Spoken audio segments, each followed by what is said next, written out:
Hello everyone, welcome into my latest last-minute live broadcast. Today it's the 28th of October.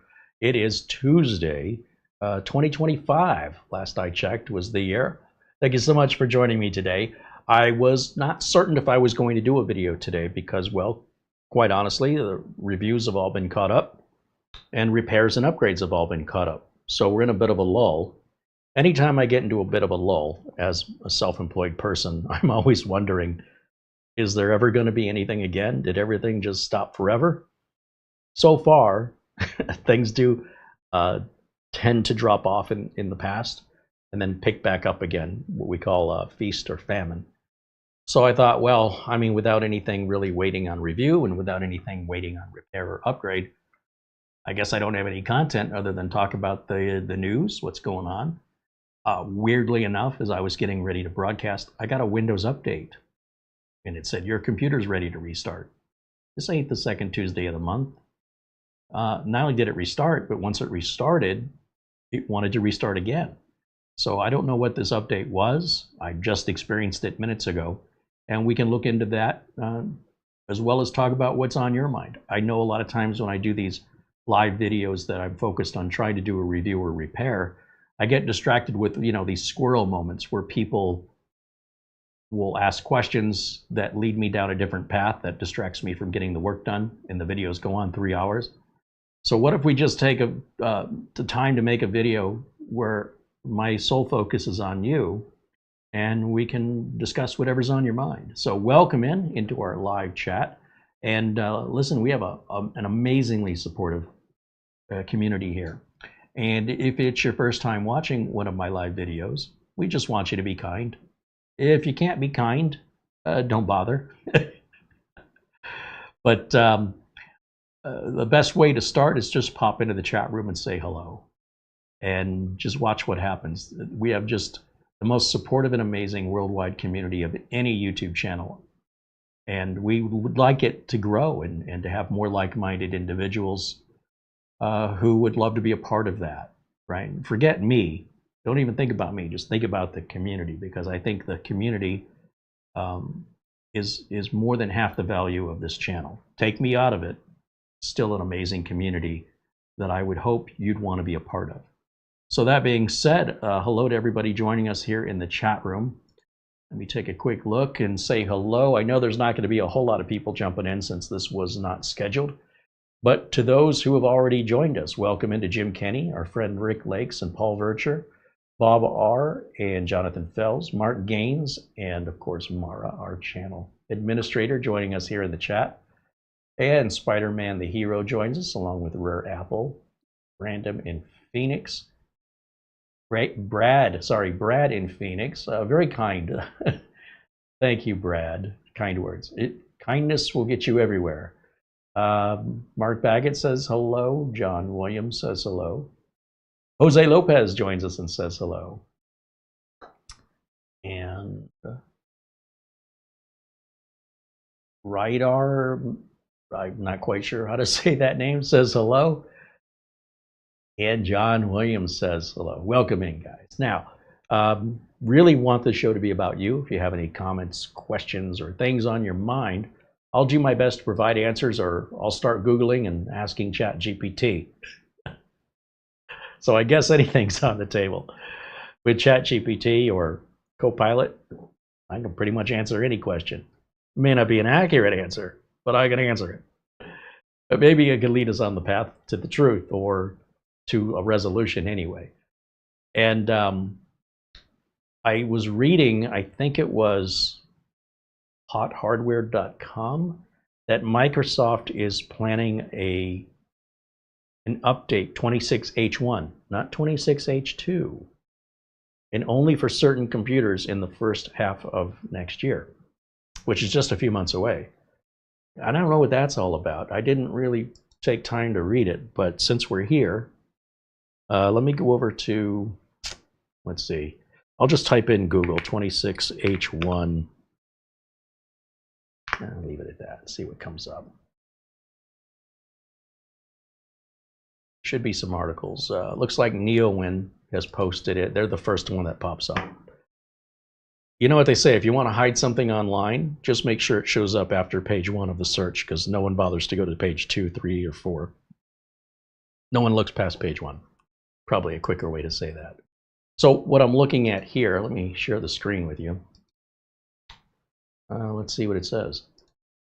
Windows 11 26H1 is reportedly coming early next year for certain devices. What does that even mean? When Microsoft released Windows 11 4 years ago, it moved away from biannual feature updates, right? Because we normally got an H1 in the first half of the year and an H2 in the second half of the year, almost as if the H stands for half. First half, second half. Oh, it does? Okay, then that's sarcasm. All right, so anyway, the latest one, version 25H2, just rolled out, as we're well aware. Windows 11 24H2 was a bit odd, blah, blah, blah. That's really, who cares? Photo Fantamo, I don't know what this is, a reliable source of Windows insights and discoveries, reports, so I guess this is gossip, reports that Microsoft is preparing Windows 11 26H1 for a launch alongside the recently announced Qualcomm Snapdragon X2 processors. Oh, okay, so ARM devices. Now I see. Let's see. 26H1 is supposed to serve as a platform support for the new chips. That makes sense. Okay. Since Microsoft's not confirmed its plans for 2026 updates for Windows 11, take this report with a fair share of skepticism. While we wait for next year's updates and releases, Microsoft is now preparing a new feature drop for Windows 11 2.4 and 2.5H2. The new Start menu is about to arrive, in addition to a bunch of other features that Microsoft released last month. Yeah, so the other features Microsoft released you already have, right, in 25H2. There's been, here on the YouTube platform, and by the way, I'm just getting the discussion going. So if you have questions or comments off topic or whatever, just go ahead and put them in the chat right now while I'm talking. And essentially, there are a lot of content creators that are working with betas of Windows. They're Windows insiders. So there's been a lot of confusion from viewers who don't realize they're watching content from beta versions. And so they're like, there were a few comments that I received going, where's my new Start menu on 20? I got 25H2. I kept seeing all these videos about a new Start menu. And this is part of the confusion that enthusiasts that make content, in my opinion, don't take into consideration regular viewers who misconstrue that as, that you're not like making full disclosure. You're working with a beta. And maybe they are saying I'm working with a beta and they're just not hearing it. Maybe plaster it on the screen. This is a beta. And leave it there the entire time so the viewers can't be so confused. But regardless, content creators, they're going to make the content they make. There's no rules or anything in that regard for requiring full transparency or being very, very clear that you're not working with an ordinary Windows 11, but a viewer may not realize that. So it leads to this confusion. So the first time somebody said, where's my new Start menu? I was like, what are you talking about? I don't know. I'm working with released versions of Windows. I don't work with betas. So it didn't even occur to me. I'm just like, what? I never heard anything about any new Start menu. Everything Microsoft said was going to be in 25H2 was in 25H2 as far as I can tell. So apparently they got their information from enthusiasts that are playing with betas. And that's okay. It's just they didn't realize. It wasn't made clear to the viewer that what they were talking about was something Microsoft wasn't finished with yet. So we don't really know, is it going to work exactly as the beta has been shown on video? Is it going to be a little different? But there was a few comments where people were confused because they were expecting this new Start menu. So if you're one of those people, your Start menu is on its way. Microsoft is working on it. And again, after I did a little research on it, I looked at it, I saw pictures of it, and I don't care. Like, so what? But when it does arrive and we actually have it in our hands, if there's any questions or confusion, we'll be happy to address it at that time. So I'm not really good at being prepared for things that have no precedent and trying to solve problems that might exist but yet don't. within certain reasonable boundaries. For example, I'm a big firm believer in making backups because you never know what can go wrong or when it's going to go wrong. So I am prepared for the unexpected, but that preparation is not so specific that I'm only prepared for a ransomware, or I'm only prepared for a failed hard drive, or I'm only prepared, like I'm just generally prepared, but not for anything specific. Just for any reason whatsoever, I might need a backup. Maybe I accidentally delete a file. I didn't expect that to happen either. Think of it like insurance. I'm not necessarily insuring myself against getting a certain disease, just overall health. When and if a specific disease does appear, at that point, I will focus my energies on trying to resolve that specific thing. But trying to prevent it from happening when it may never happen to begin with, I find is a very, very bad sense of business, because I make a living by solving people's problems, and I do what I can within reason to put steps in place that can avoid some problems. But I can't do anything that can avoid all problems. And I can't necessarily be very specific about putting a specific step in to solve a specific problem that's never happened and might never happen. That, I would say, is a complete waste of time. If that actually worked, I probably would be a millionaire. But, you know, just some basic preparation steps that are not very specific, I think, are worthwhile. So with that, I hope everybody's got backups, that's all. Whether you think you need them or you're not. I really do believe that the best blessing I can give you is, may you have backups you never need, versus the other way around. All right, let me get back over to our chat room and see what you guys have to say. What's on your mind? What's going on? Anything you want me to talk about?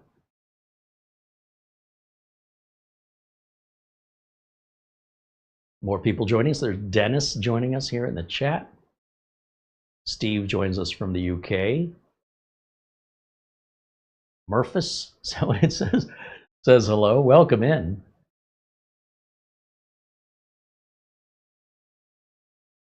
Appreciate the feedback, Jim.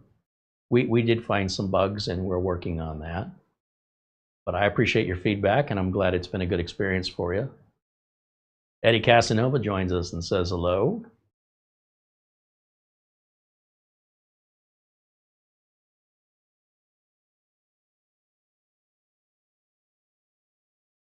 So I don't see any questions here, so I'm gonna continue to wait to see what's on your mind. Jose Lopez with a $1 super chat. Thank you, Jose. So while I'm waiting, I'm gonna just keep finding things to talk about. This Windows update I got just now, what was that all about? Let's Google it. Maybe windowslatest.com would be a good website to see if maybe their latest headlines will give us some inkling of what this was all about.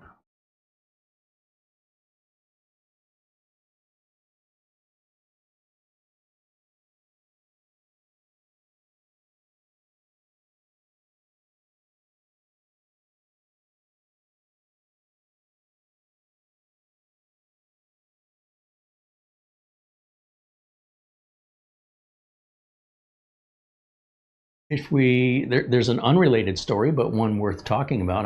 This is news to me. It says, no, Microsoft Windows 11 isn't broken. If you see duplicate driver updates, so there's a screenshot of the same driver being installed. Microsoft says it's safe to ignore duplicate driver updates when you see them on Windows 11, 2.5, and 2.4H2. And this comes right from Microsoft. Let's consider the source of this information. Microsoft confirmed they're now optimized to handle drivers better than previous versions of Windows, but there are a few things you need to know. First, Microsoft says drivers are mostly built by third-party companies like Qualcomm, Intel, Lenovo, HP, among others. However, there are some generic Windows drivers which are developed by Microsoft and included in Windows to handle use case scenarios where the OEM drivers do not work or they run into issues. Of course, you might come across some Microsoft-branded drivers on the internet, but remember those are built for Microsoft hardware, not for Windows PCs in general. Second, These third-party hardware partners publish drivers through Windows Update, but given Microsoft's rigorous testing process, companies do not regularly ship all drivers. We've talked about this. Windows Update-based Intel drivers are often old. Talked about that too.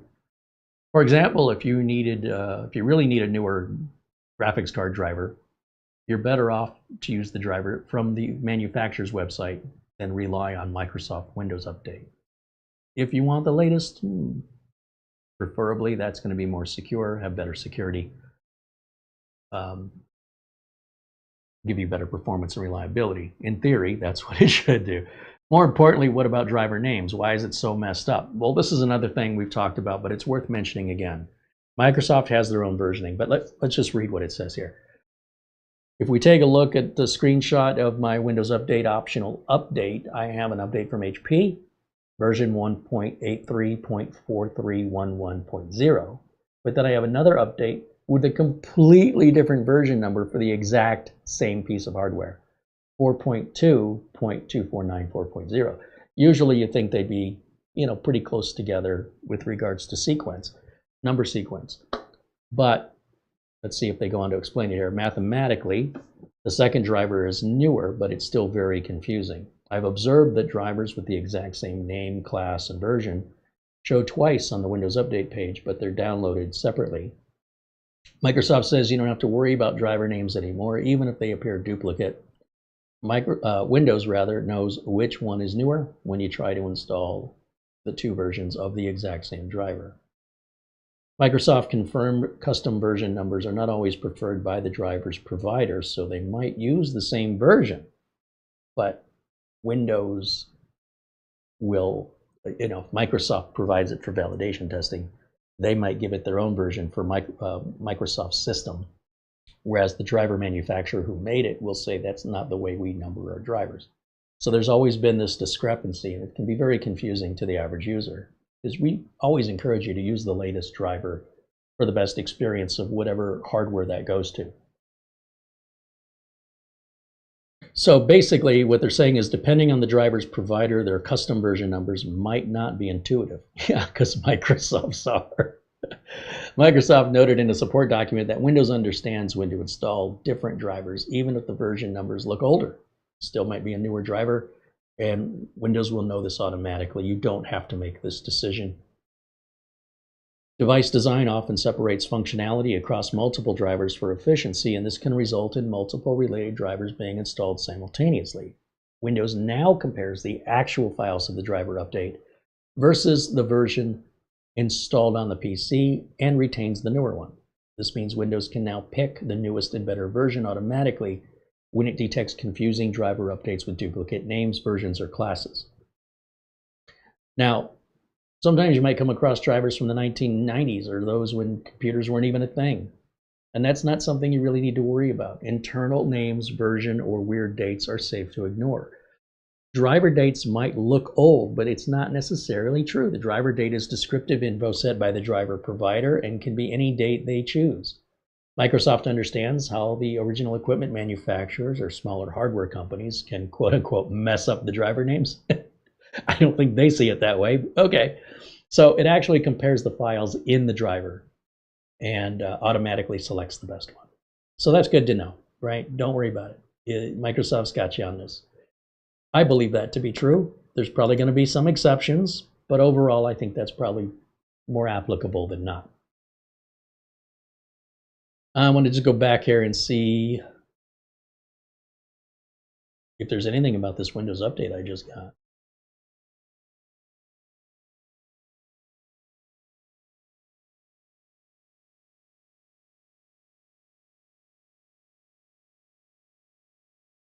There was a video from Cyber CPU Tech, who, again, another peer in the industry that I respect, and I love the fact that he's working in the industry as well as making videos. He's not just making videos as an enthusiast, so it's more relatable for me personally. And he's had a video taken down recently that showed how to bypass a Microsoft account, and YouTube smacked him down and said, you can't do that because that's a violation of our community. rules, I guess what they call it. And he's like, well, which rule did I break? And he's just not getting any answers from anybody. It's just getting AI responses. And he's talking about, you know, look, he spent all this time and effort making this video. And he doesn't understand, why is that video smacked down? Like, what did I do? They won't tell him what he did. And so if he keeps doing it, if he just keeps republishing the video, he risks YouTube taking his channel down and banning him. So I guess he's gone over to Rumble. And the problem with Rumble is, you know, you might make 46 cents after a year, but at least the content you put all this effort into can be shown, even if it means you're not going to get a very, very big audience compared to YouTube. And, you know, we've been talking about how difficult YouTube can be as a content creator, where the biggest enemy I have, it isn't a troll. It isn't a scammer. The biggest enemy I have as a content creator that I am always fighting with is YouTube. And this has been going on for years. Remember, I started this channel back in 2009, early 2009, like January. And it seems like the more popular your channel gets, the more attention YouTube gives you in a negative way.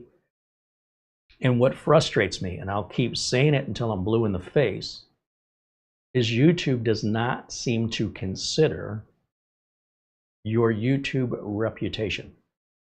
So if I go on eBay or if I go on Amazon, I can see the seller's reputation based on feedback from, you know, how much time they've been selling, how many pieces of feedback they have, how many items they've sold.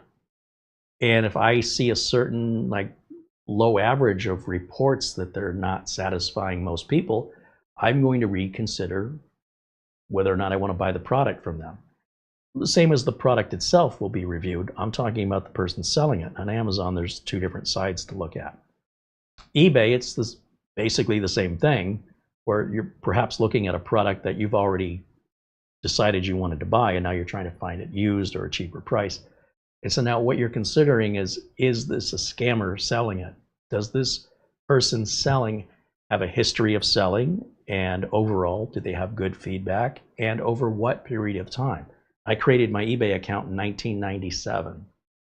So while I don't do a lot with it, I do feel that it does give buyers confidence that it's not a scammer account that's going to take your money and ship you an empty box.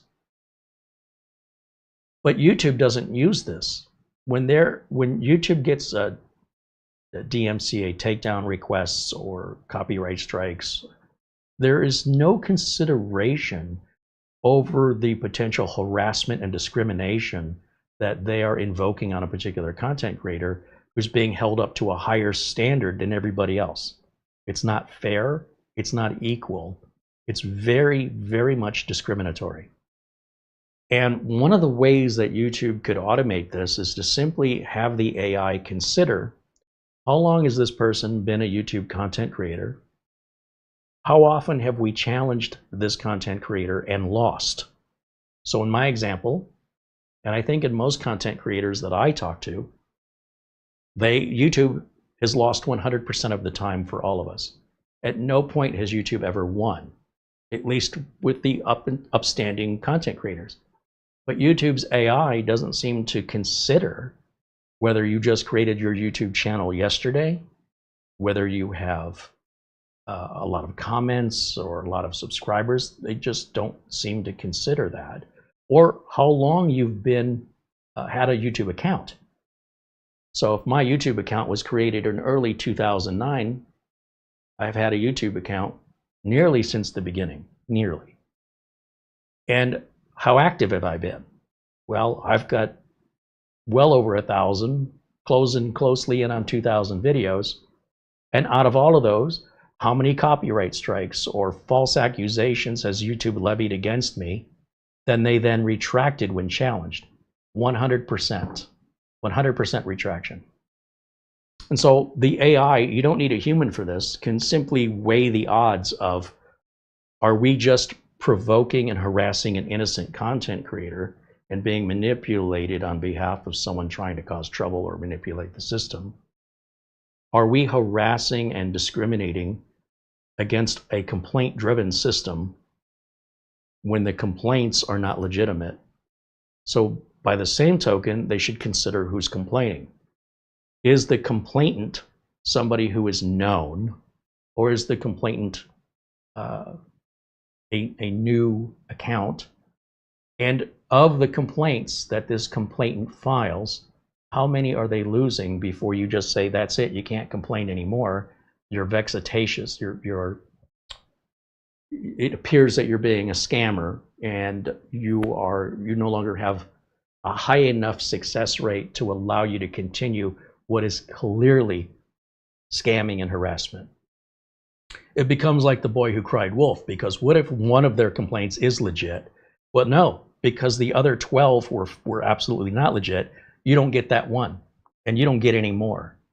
So YouTube should, in my opinion, level this playing field and measure reputation of the content creator and of the complainant right there as a measure of scale to understand. And when I say scale, I feel like I'm going 6, 7. There's a measure of scale. I'm referring to the justice, the Lady Justice holding the scale of justice. When we consider the accusation, we also have to consider the accuser. So many people in our justice system have been wrongfully jailed, wrongfully accused of things they never did. And some people have spent years in prison wrongfully accused, where it finally comes out the whole story was made up, or somebody was just out to get somebody else and manipulated information that convinced a jury, convinced a judge to punish this person who just is I mean, if that's not discrimination, I don't know what is. When you're holding one person in our society to a higher standard than other people in our society, that's called discrimination. It's also harassment. And I really wish, like, to me, this is such common sense. I wish somebody at YouTube would see what's been right in front of them ever since day one. This has always been the same. It's never changed, and they still refuse to acknowledge it.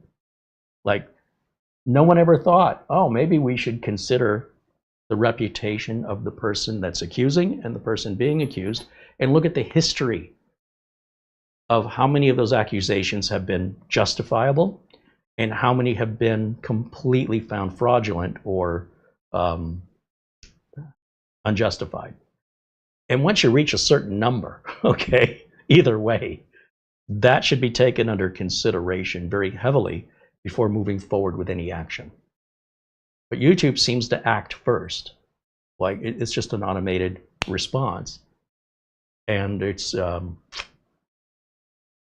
like the old adage of, kill them all and let God sort them out kind of a thing. Like, you shoot first, ask questions later. I would like to think that we have the technology and the knowledge to not have to live that way with that mentality in this day and age. I mean, 2025, for crying out loud. So I can't even fathom in my head what possible reason they would have for not doing this. And so long as they refuse, and the government doesn't force them to do it, then we are going to forever, as content creators, continue to endlessly be attacked by YouTube. It will never stop. And because there's no real competitor to YouTube, we don't really have anywhere else to go if we want an audience. I don't know why Elon Musk hasn't seized this opportunity for video platform content. I don't know why Jeff Bezos or the CEO of Netflix hasn't seized on being a competitor for YouTube, so that they could potentially, especially with Amazon Prime and Netflix, they could find the next great movie maker who otherwise would never have an opportunity to be successful as a movie maker because they don't live in Hollywood or they don't live in New York. And this would be a very inexpensive way to bring original content from a content creator who loves making it, that would also appreciate the exposure and opportunity to become the next big film director. What a wonderful investment this would be for Netflix and Amazon Prime, where instead of just sort of continuing to stir the soup of the unions of writers and such that exist, and ultimately produce the same old crap, as far as I'm concerned, over and over and over again. There's so much wonderful and original, professionally made content on YouTube. Wouldn't that be a great recruitment ground for inexpensive and unique content? That imagine if you could see if you can see a content creator make these wonderful, very professional, well thought videos. Imagine if you gave them a budget and a crew and did it professionally, how much better that would be, how much more polished it would be, and how much cheaper it would be for Netflix and Amazon Prime to seize this new talent. And, you know, I realized the whole thing with Amazon and Mr. Beast, that didn't pan out, but that's a game show. I'm talking about storytellers here on Amazon. I'm talking here on YouTube. I'm talking about the folks that are, well, I'll tell you, one of my favorites is a channel called AFK. And AFK, if I come over here to YouTube, this is like, we talk about justice. This is an injustice that you probably don't even know who I'm talking about. Now, I'm a big Star Wars fan. I love Star Wars. I was 9 years old when that movie came out. It changed the way I look at the world. It was that impactful for me personally.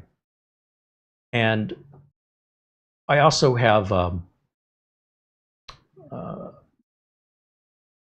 for me, a coping mechanism is my sense of humor. When things get really dire or sad or troubling, I fall back on humor, which can often be inappropriate. It's just how I cope. And so even though I really cherish and I really take that movie to my soul, I also think it's healthy to make fun of it. I don't get my feelings hurt because someone's making fun of Star Wars. And when they do it really well, I can fall out of my chair laughing. And AFK does just that. If I come over here to my window capture, here we are. They're using the Unreal Engine. And this guy, by the way, is also an inspirational story where he was playing around, didn't know anything about filmmaking or editing or 3D graphics or the Unreal Engine. And he just started playing with it. Got some friends to do the voices and wrote his scripts as a fan. And you know, this is 30 minutes long. This is television worthy. This is streaming worthy. In fact, I would argue this is better than most things on streaming. It's funny. It's well done. It's well voiced. And you know, the graphics could use a little more polishing, but for a guy sitting on his computer at home, they're damn good. And after he's done this for a year, he decided to quit his job and do this full time. And yet, you know, he's got 4 million views after 2 years. This should be way higher. And he's got less subscribers than me. That ain't right. You know what? Let's give that a thumbs up while we're here. That is not right. Just saying. Yeah, so this would be a great example of something Netflix or Amazon Prime would really benefit from, being able to hire this person and pay for this, you know, finance this content. Because imagine if he's doing this basically out of his own passion, out of his own wallet. Imagine what he could do if he has a team to help him, especially people that are more familiar with the processes. But at the same time, he's introducing a new way to look at it, which is his way. So, you know, that adds to, from my perspective, it adds to the variety that we have available to us when we choose what to watch. If it's all filmed the same way or from the same angles or the same ABC story, you know, beginning, middle, and storytelling, it just kind of gets boring. So let somebody who doesn't have all these rules or boundaries set in their mind be able to say, you know what, I don't want to make content like that. Why can't I make content like this? Maybe they don't know any better, right? Maybe they don't know they're breaking rules of photography. They just feels right. And maybe that becomes a new trend. Like Star Wars set new trends in storytelling, along with how it was edited, the music. In much the same way, so did The Matrix. The Matrix introduced new ideas. And both of these movies were groundbreaking in that they've been duplicated over and over and over again. Or you could say inspired a lot of similar content. But the whole bullet time thing, for example, or the idea of an alternate universe, I mean, that's been beaten into the ground now, but these are things that change the industry. And I'm suggesting there may be a lot of other industry changing ideas that exist on YouTube that are completely overlooked because the algorithm doesn't reward them or give them their share of exposure, and there's nothing you can do about it. And there's nowhere bigger than YouTube that a content creator like that can go, unless it's Netflix or Amazon Prime or potentially even X or Twitter. I feel like that's a missed opportunity. And if that were to happen, then folks like myself and Cyber CPU Tech and others could at least say, well, we could have a podcast, right? Because Spotify has podcasts and videos, but imagine if you could watch these podcasts on Netflix and there are some, you know, Joe Rogan most famously, but what if you're a smaller podcaster? Wouldn't it be great if you could use your remote on Netflix or Amazon Prime and say, I want to see podcasts, but not just see the ones that are huge, but also see the smaller ones that will eventually may get huge, maybe more aligned to your values and your interests, regardless of how many other people are watching it. Why not open it up for everybody? That may encourage people to sign up for Netflix, or Netflix could use it to say, well, the first 3 episodes are free, and then after that, you got to be a subscriber. In the meantime, the podcaster gets some extra money to finance the show, maybe bring on a more recognizable guests. For example, maybe there's an author of a book that isn't very well known. Matt Dinniman makes Dungeon Crawler Carl. And if you know what Dungeon Crawler Carl is, you know who Matt Dinniman is. Wouldn't it be great for Matt Dinniman, as well as the podcaster, to bring him on the show and introduce him and that book to a bunch of audience that he doesn't have, who may otherwise never know he exists, because we have a very crowded and very loud world? How is that a down for anybody? But if you're limited to just saying all the interviews with Matt Dinniman are going to be on YouTube, it's very limiting. And if the YouTube algorithm doesn't present that for you, then you have to know to go and look for it. But how do you look for something you don't know you're finding? I didn't know to look for it because I didn't know it existed. And around the circle goes. So we'll see what happens with Cyber CPU Tech. I wish him the best. And yeah, I would love to bring him on the show and talk with him about it, because I've been through the same thing. He's only been on YouTube like 5 years. Like, hang in there, brother, because it's coming. It's never going to stop coming until YouTube finally stops this abuse.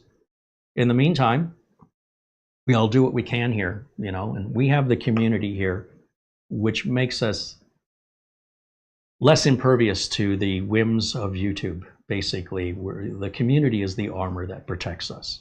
And so I can't stress that enough. If we didn't have this community here, then our battle against YouTube would be, I wouldn't say lost, but it wouldn't be looking good. All right, let me get back over to the chat because I was looking at the stormtroopers.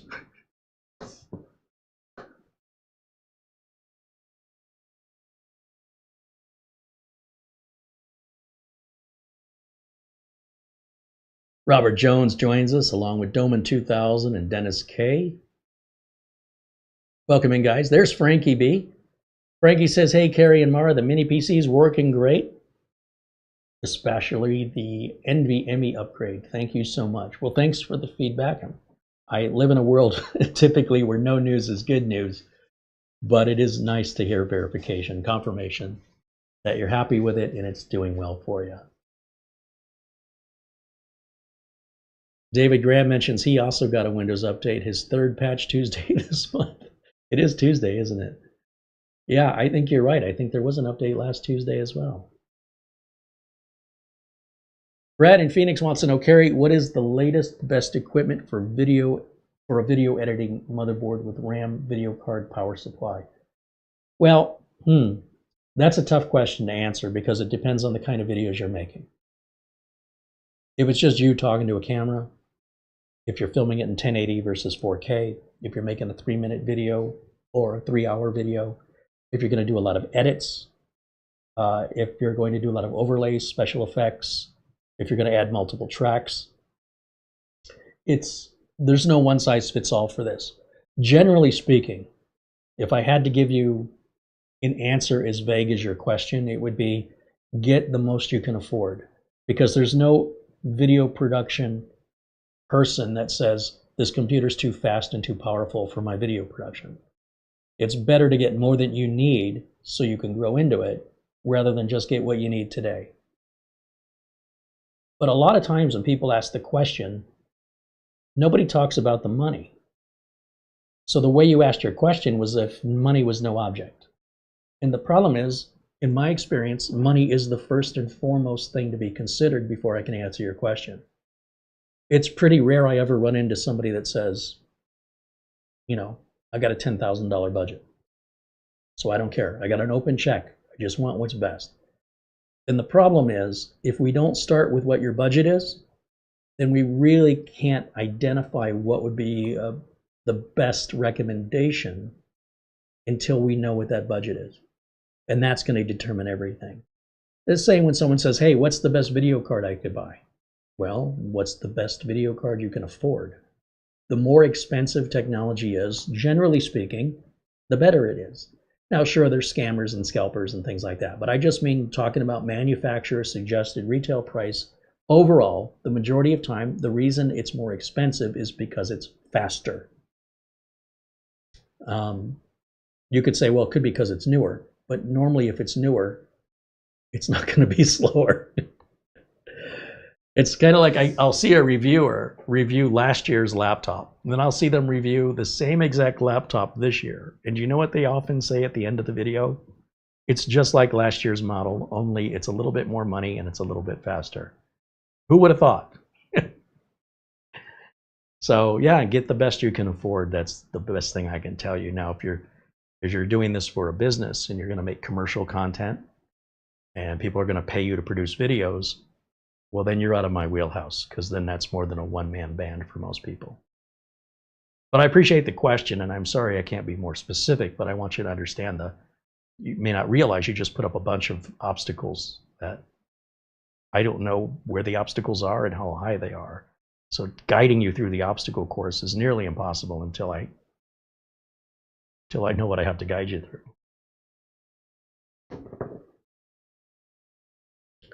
Yeoman says, are there going to be some new start menu functions? Again, I just glanced at it. The start menu's like, the picture I saw was like 3 times wider than normal, 2 times wider than a normal start menu. I didn't really look past it because I don't really use the start menu much these days, honestly. Once in a while, but for the most part, I rarely go into it. So they can change the inside of it. Like, you could redecorate your room. I don't go in your room, so have at it. To me, it's a non-issue. But when, in fact, that start menu is released, we'll talk about it. I have nothing to talk about until it's officially released, because there's a lot of things that can change. Mark Chambers said he had a Microsoft audio driver brick a number of HP machines and had to roll back to the original vendor driver. When was this, though, Mark? Was this recently, or are you talking years ago?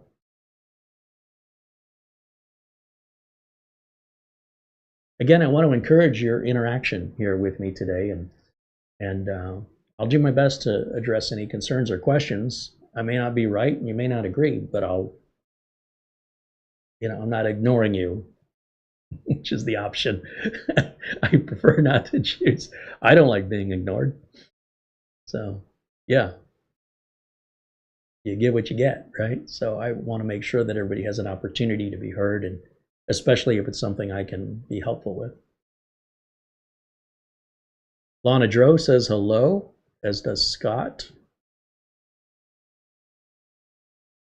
in Wormser, saying hello from Cincinnati here in the chat room, and Dustin Fuller joining us. David Graham says it looks like anyone showing how to bypass the hardware requirements for Windows 11 are getting flagged. Yeah, yeah, that's true. It does seem even videos that have been up for months, suddenly, all of a sudden overnight, they're breaking community service terms. So what's triggering that? Is it Microsoft trying to take those videos down? It's very strange. If you search YouTube for how to bypass Windows activation or how to remove the watermark without paying, those videos are up. How are those okay? I mean, if there's clearly a violation, it's software theft. But as far as I can tell, if you search that here on YouTube, you'll find plenty of videos that will guide you through that. I don't recommend it. At the end of the day, I think protecting people from themselves is I find it personally offensive. Somebody blew their finger off with a firecracker, so nobody can have firecrackers. I've never blown my finger off with a firecracker. Just saying. Let me be me. As long as I'm not hurting anybody else, leave me alone. I've never had a problem with anybody who left me alone. All right, let's see. David Graham says, I guess the harmful part is bypassing unsupported hardware. Well, let's make it clear, David, it's potentially harmful. You know what else is potentially harmful? Smoking cigarettes and drinking alcohol. If people want to kill themselves that way, government says have at it, as long as we tax it and make money on it. Oh, wait a minute, maybe there's something to that.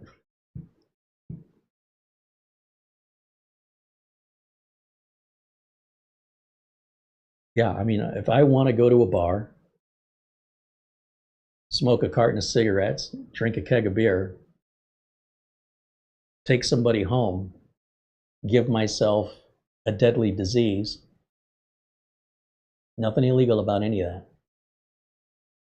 So there's a little hypocrisy when, when they might say, hey, you got to wear a seatbelt. Well, if you're a child, I agree, but if you're an adult and you don't want to wear it, who cares? Well, you'll lose control of the car.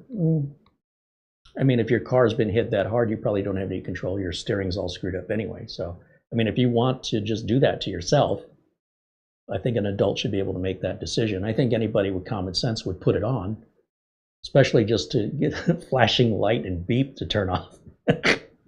Like, that's not enough. But no, we have to protect you from yourself. That I find appropriate if you're under 18 years old.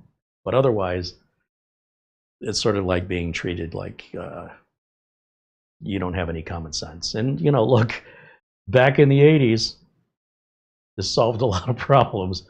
I'm not saying it's right, but a lot of people aren't with us anymore.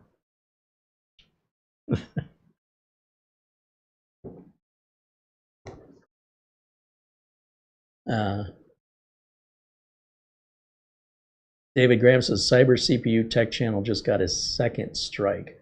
So is this a recent update? Because I know he got the first strike, but then he took the little class, it's like going to driver's.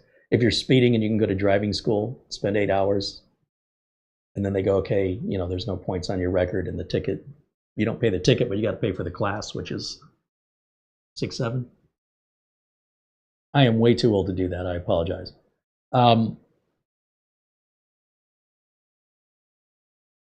So he did get a second strike, but my understanding is because he took their little class, they wiped the first one, leaving him just one, if I'm not mistaken. But I don't know if he's updated another video today or not.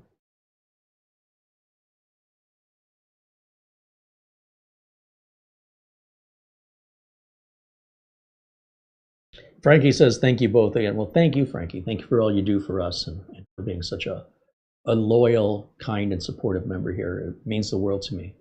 And I'm glad that we can share that back with you in the only way we can. And yeah, appreciate it. I appreciate your appreciation. Mark Chambers mentions Vimeo has not been brought out as well. Yeah, again, it's just not very well known, unfortunately.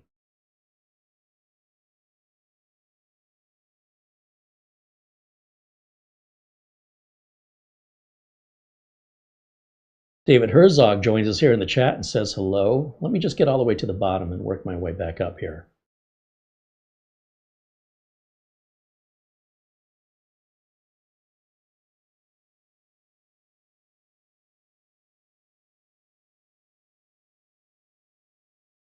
Margaines wants to know, what are my thoughts on the Gmail data breach? Oh, I don't know that I know about a Gmail data breach. Let's take a look. Gmail data breach. Oh, this is from hours ago. Okay, let's go to Forbes. Is it going to let me read the article, or is it going to force me to pay money? Let's try it and see.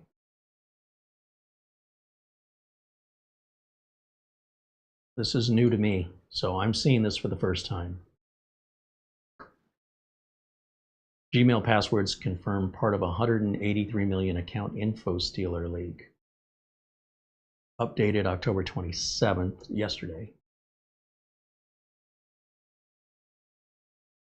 I reported on a data leak earlier this year that included a whopping 184,162,718 passwords online, and half of them were 1, 2, 3, 4, 5, right? The data leak was disclosed May 22nd. Oh, that was a long time ago. Have I been pwned? Is some, yeah, you can go there, unless it in of itself is also collecting information. Having done some digging and the analysis. Okay. I'll tell you what, I'm not going to go through all this. I mean, there's 3.5 terabytes of data, and I do remember this news being exposed because this was years and years and years of data that had been compromised passwords over the last 10 or 15 years that somebody, I guess, thought it would be a good idea to make a great hits album, greatest hits. And they just put all of these compromised passwords from 10 years ago all the way up to today into one giant database. So as far as I know, the 3.5 terabytes of data they're talking about is not new data. Some of it is, maybe even most of it, but it's also a combination of old data. And I guess as a service to the criminal society, they said, oh, let's just take all the stolen data, put it all together, and have one big mess of information. And what they've done is they've diluted the value of the information, since a lot of those passwords have long ago been changed or the accounts closed, or, you know what I'm saying? Like, they seriously diluted it. It's going to make it a lot harder to find what you're looking for when you got to search through 3.5 terabytes. So, all right, I think I've read enough of this. Here's the thing, and maybe I'm wrong. Maybe I need to spend more time studying this, but I'm live and I want to keep things moving. With multi-factor authentication, it shouldn't even matter if you have my password. It should be irrelevant. Now, how we're using multi-factor, whether you've got something like a YubiKey, or you're getting text messages on a phone, or maybe you've got a passkey, right, using a fingerprint or Windows Hello in the case of a Windows platform, all of that would be required to log in as you on a new device. I can tell you my Gmail password right now. You cannot log in as me. You can't do it. What's going to happen next is the second factor authentication is going to kick in. And I'm going to get alerts that say, it appears you're trying to log in. And I'm going to ignore those alerts, as you should. Don't respond to them. There's nothing you can do about it. You know, if you want to try and log in as me, I can't stop you. And if you got my database, my password out of that database, you will get so far as let's authenticate, and it ain't going to authenticate. So let them have it. You know, I tend to go the opposite way. Like my whole life, I suppose I've been a rebel. I've always wondered, why does society follow these rules? Does anybody stop and think about why we do things?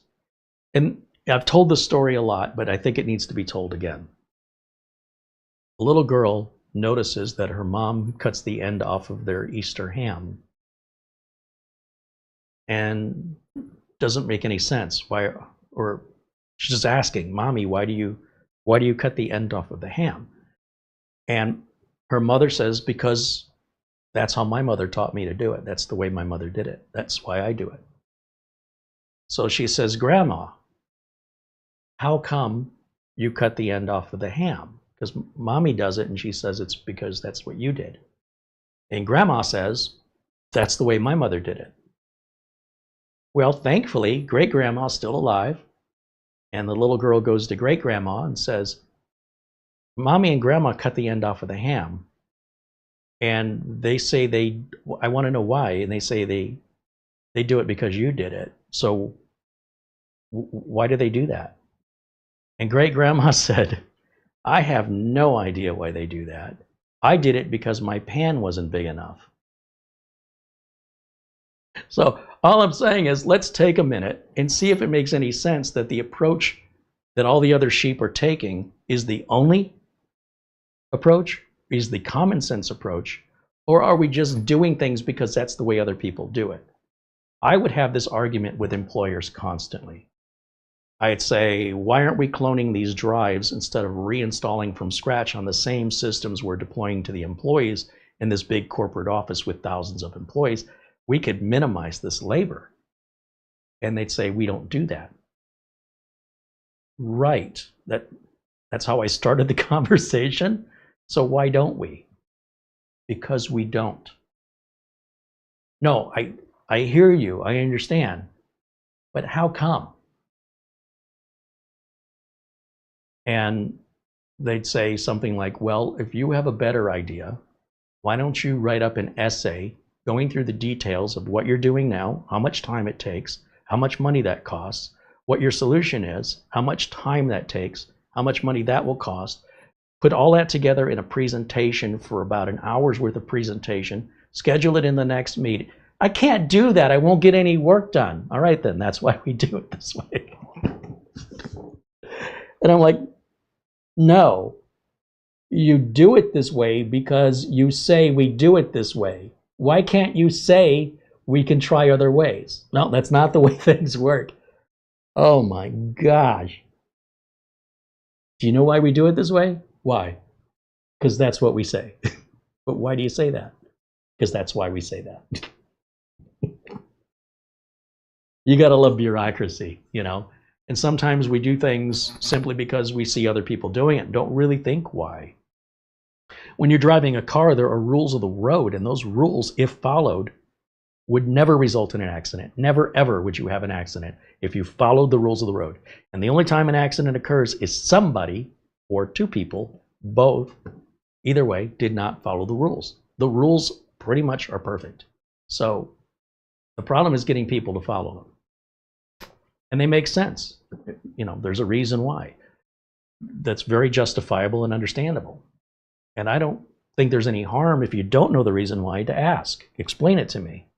But if the explanation is because that's the way it is, that's not an acceptable answer for me personally. And then I will dive in deeper and look into it myself if it matters that much to me.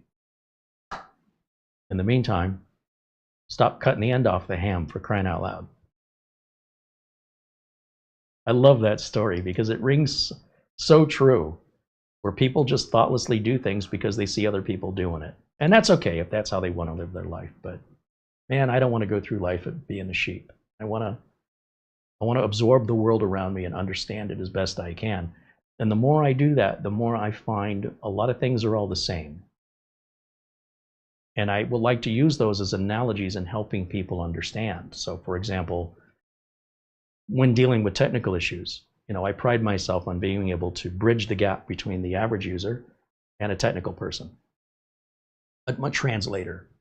And I'm not going to say my translations are 100% accurate, but they're good enough for somebody just looking for an understanding. So for example, someone might say, why do I need antivirus if I have a firewall? Aren't they the same thing? I mean, genuinely, people would ask me this question, especially when I would do my live presentations and invite the audience to ask a question. I heard this question over and over again. And I thought about it, and I said, well, think of it like this. Do you need pesticide if you have a burglar alarm? And initially it's like, you know, I kind of changed the subject, but I'm still talking about the same thing. So usually I kind of get the head tilt, you know, the furrowed brow, and then I continue. When I see they're hearing me, I go, okay, You know a burglar alarm isn't going to keep out the cockroaches, and the cockroaches are going to, pesticide for cockroaches isn't going to keep out burglars. So you have both. So you think of the pesticide as your antivirus and think of the firewall as the burglar alarm. That's it. That's all it is. And people will say, wait, that's it? That's it. And then what's usually followed up is, why can't anybody, how come nobody's ever said that before? And I'm like, I don't know. It seems pretty obvious to me, but you have to know what pesticide does. You have to know what it can and can't do, what it's used for, what a burglar alarm can and can't do, and what it's used for. And a lot of times people are focused on trying to protect themselves from being hacked. So they want to know, what's the best antivirus? What's the best firewall? Should I get a VPN? What they're overlooking is the part that's easiest to hack is you as a person, because you can have the best burglar alarm in the world. Price no object. And I knock on the door and I say, I'm from the water company and I got a hat on and a little badge and I need to come in and check your water. You have just bypassed your whole security system and allowed me to get in because I just social engineered you. Now I'm in your house. What was the point of the burglar alarm? It's not going to make good decisions for you, nor is your antivirus. They claim a Volvo is one of the safest cars you can drive, but they won't guarantee you won't get into a car accident or be mortally wounded as a result. Oh, well, I've got a Volvo, so I don't have to learn how to drive. No, you still have to learn how to drive. I got a really expensive piano, so I don't have to learn how to play piano. No, I got some really nice pots and pans. They're really expensive, so I don't have to learn how to cook. This is the logic that people use with antivirus and firewalls. And when I present it that way, when I say all these other things in life are just like this, I think it helps people to set proper expectations. I've seen people that are so concerned about, I don't want you to walk away with my credit card. I want to see it in my possession at all times, really careful with it. But then for some reason, it doesn't go through at the checkout, at the cash register, and they're going to call customer service while they're in line to figure out what's wrong with my card. And part of that's going to be answering a bunch of security questions that they're going to say out loud in front of the whole place that you're trying to check out from, with no concern or presence of mind that they're basically shouting out all their private information in public, so that they're, on the one hand, they're doing everything they can to keep that card from falling into the wrong hands, but on the other hand, aren't really thinking through that you're not the only person in the building and everybody can overhear you. And if any of those people have the mindset to want to take advantage of you, you just basically handed your card to them, and you did more than that. So, there's only so much the technology can do to protect you. There's only so much the government can do to protect you. At the end of the day, you need to protect yourself. You need to rely on yourself, driving safely, making smart decisions behind the wheel, making smart decisions behind the keyboard. And having the antivirus and the firewall are nice.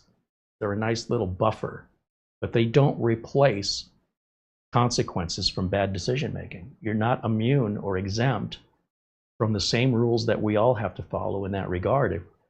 If we're going to dismiss it, we're likely going to be victims of it.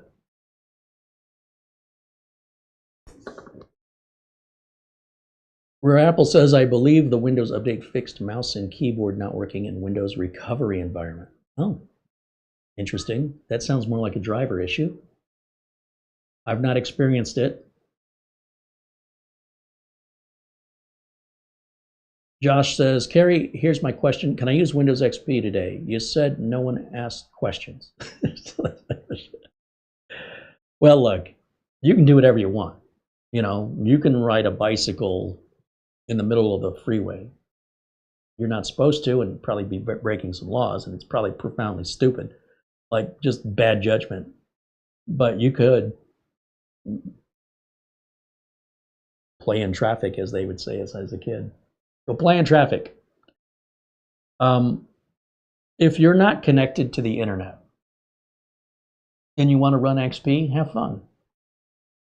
If you are connected to the internet and you run XP, you might as well just ask me, is it okay if I leave my keys in my car, leave my windows rolled down, leave my doors unlocked, and leave the front door of my house wide open, because I really don't want to close it? Can I do that? Yeah. Yeah, you can. You don't have to use any locks. If you want to leave your house wide open, leave your car wide open, and leave the keys in there, yes, you can. Should you? Well, I'll let you decide.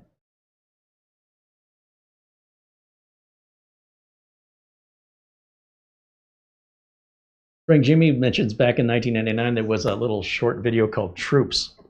It was based on cops. That was a great video. The shame of it is, we're going back to talking about YouTube videos. The shame of it is it's in such low quality, I can't even watch it anymore. It's so terrible to watch it. I wish they could remake that or remaster it into HD. Because by today's standards, for me anyway, it's unwatchable.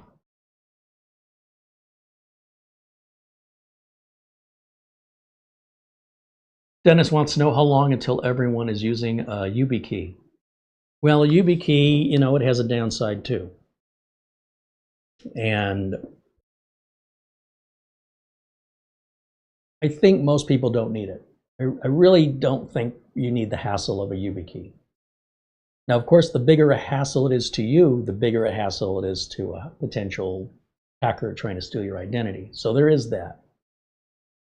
But I think if you're dealing with financial things, especially if it's other people's money, YubiKey, absolutely.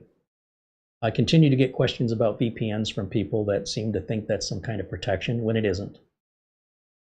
If you're a large corporation, you know, you've got a big Cisco VPN router or something that's 10 grand, different story. It's like asking me about buying a school bus, but you live alone. You could buy a school bus. I think it'd be a foolish purchase. There's nothing practical about it. You're not outsmarting the system. You want to drive a school bus all by yourself everywhere you go as your main mode of transportation. You're not breaking any laws. I don't know where you're going to park it. I don't know how your neighbors are going to feel about having a school bus parked in the front of your house, because it ain't going to fit in your garage. But you're not necessarily breaking any laws, like maybe there's HOA rules or community rules, but one person driving an entire school bus because you don't want to buy a sedan or an SUV, you want to be different. Go ahead. Seems like a really bad decision. Terrible gas mileage, bad ride, difficult to cool in the summertime. But hey, listen,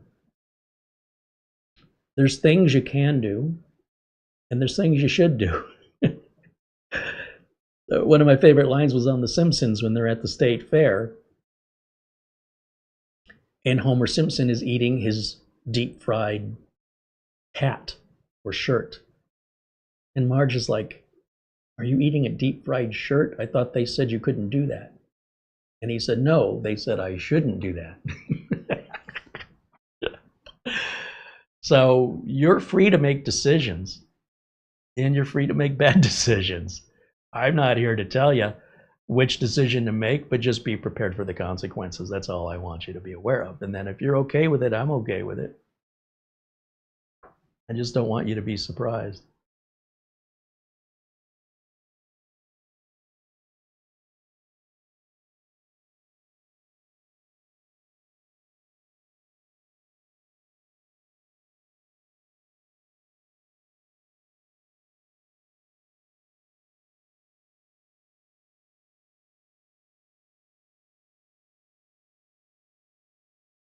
Arnold Schmidt said 57 is his check-in number. Welcome in, Arnold. Gary Tatum said, "I think it's funny how VPNs will tell you they don't even keep logs of activity until some three-letter government agency shows up." Well, this is an interesting dilemma, right? Because there are some VPNs that say we do everything in RAM cache, so there's no way we can store it. It automatically, gets wiped out as it gets filled up with new information. And if the machine's ever turned off or reset, the RAM is gone. So it all has to be rebuilt again. That sounds well and good, except a lot of times when government agencies will subpoena and require records from a company, they're not allowed to tell the public. And if they tell the public, they can go to jail. So Apple responded to this in a really unique way. I thought, lawyers can be so clever, right? They can find these loopholes and say, if it's illegal for us to tell you when the government is subpoenaing the data, then we're going to tell you when the government doesn't. So in other words, every quarter we're going to release this statement. And this statement will state that the government has not issued any warrant or subpoena for data. If this statement fails to appear in a future update, then without telling you, Apple played it the other way, which is brilliant. This is why I talk about thinking outside of the box. So if the government says, Carey, we're going to subpoena all of your viewers, we're going to subpoena their data, but if you tell your viewers we're doing it, we're going to put you in jail. We're going to charge you with interfering with an investigation. We're going to fine you a lot of money. We're going to squish you like a bug. So you better play by the rules. Say, okay, so how can I play by the rules? I'll do the opposite. Instead of waiting until they do it, I'll tell you they haven't done it. And I'll tell you, if I ever say they haven't done it, if I fail to say that, that means they did it. So therefore, I'm abiding by the law. That's brilliant. I think it's called is it the canary in the coal mine? Something like that effect. You're following the rules. You're just seeing them from another perspective. It's not illegal. And you're abiding by 100% exactly what they've asked you to do. What's wrong with that? That's brilliant. I am encouraging this kind of thinking. Find another way to think outside of the box they want to put you in.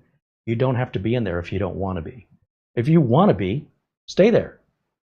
But if you want to think, hey, I bet there's another way out, there probably is. I love stuff like that. I eat that up every day. I cherish that more than you could possibly imagine. Because it's creative and independent, and at the same time, it's 100% legit. So why isn't that the norm? I was once in jury duty, and the judge said, would anybody, it was being, they were choosing a jury, and you can imagine how this went with me, right? So the judge, there's this large pool of 100 people or something. They're going to pick 30 people, let's just say. So they're going through the preliminary questions. And one of the questions the judge said, would any of you have any problem following any orders from me when you're told to go into the jury room? Would anybody take issue with that? And so I raised my hand. And she goes, well, what issue would you have? I said, I don't know. What are the rules you're going to tell me? She said, I can't tell you what the rules are unless you're selected for jury duty. I said, well, then I can't tell you if I've got a problem with it unless I'm selected with jury duty. And she goes, I respect your honesty, but I really need a yes or a no. I don't need a maybe. I go, well, and I said that, I was really proud of how I said this. I said, if you can be more specific with your question, I'm more than happy to give you a more direct question. But so long as you're asking a vague question, I can only respond with a vague answer. I don't know what else you want me to do. I am under oath, am I not? Did I not swear in? I think I did. I'm just being honest with you. She says, okay. She's like one of these guys, Well, yeah, I am. I'm one of those guys. Right? I'm not just going to nod because I don't want to be trouble. No, I'm going to be honest. And if honest is trouble, then don't tell me you want me to be honest. You gotta take one with the other. So she goes, well, can you give me an example of something you might have a problem with? And I said, well, what your idea of fair is and what my idea of fair is may not be the same. And she said, oh, I get that. I mean, your idea of fair may be somewhere out here. And she goes, I don't mean any offense by that. I said, no offense was taken. And she said something like, oh, sure, like smoking marijuana or things like that. I go, oh, it's more than, like she used some examples like prostitution and smoking marijuana. I said, no, I mean, wearing a seatbelt or copyright laws, DMCA. There's a lot of things I don't agree with that are legal but shouldn't be. And I go, isn't that what jury nullification is for anyway? If we don't agree? And she said, well, jury nullification isn't allowed in Arizona. Now, look, I'm not gonna, first of all, I got 99 other people looking at me, looking at their watch going, what is this guy doing? We want to go home, right? They're just like, oh, this guy. And I'm like, okay, pretty sure jury nullification is very important for all citizens of the United States. Pretty sure John Adams thought it was every citizen's duty, if you want to go way back. But I didn't say any of that. And in fact, I had a book in my hands that I wanted the judge to see I was reading called Jury Nullification. And so I said, well, if a jury comes back with a decision, do you ask how they got to that decision? And she goes, no. I said, so jury nullification is happening, we just don't talk about it? And she said, you seem like a very interesting guy to talk to, and I appreciate your honesty. And then I sat back down, and she said, okay, does anybody have any problem with as being bullied? Now, I'm feeling bullied by the judge right now. And I'm about ready to raise my hand, and I look around the room, and everybody's looking at me, and I'm just like, I'm just going to shut up. Everybody wants to go home. They're really not liking me right now.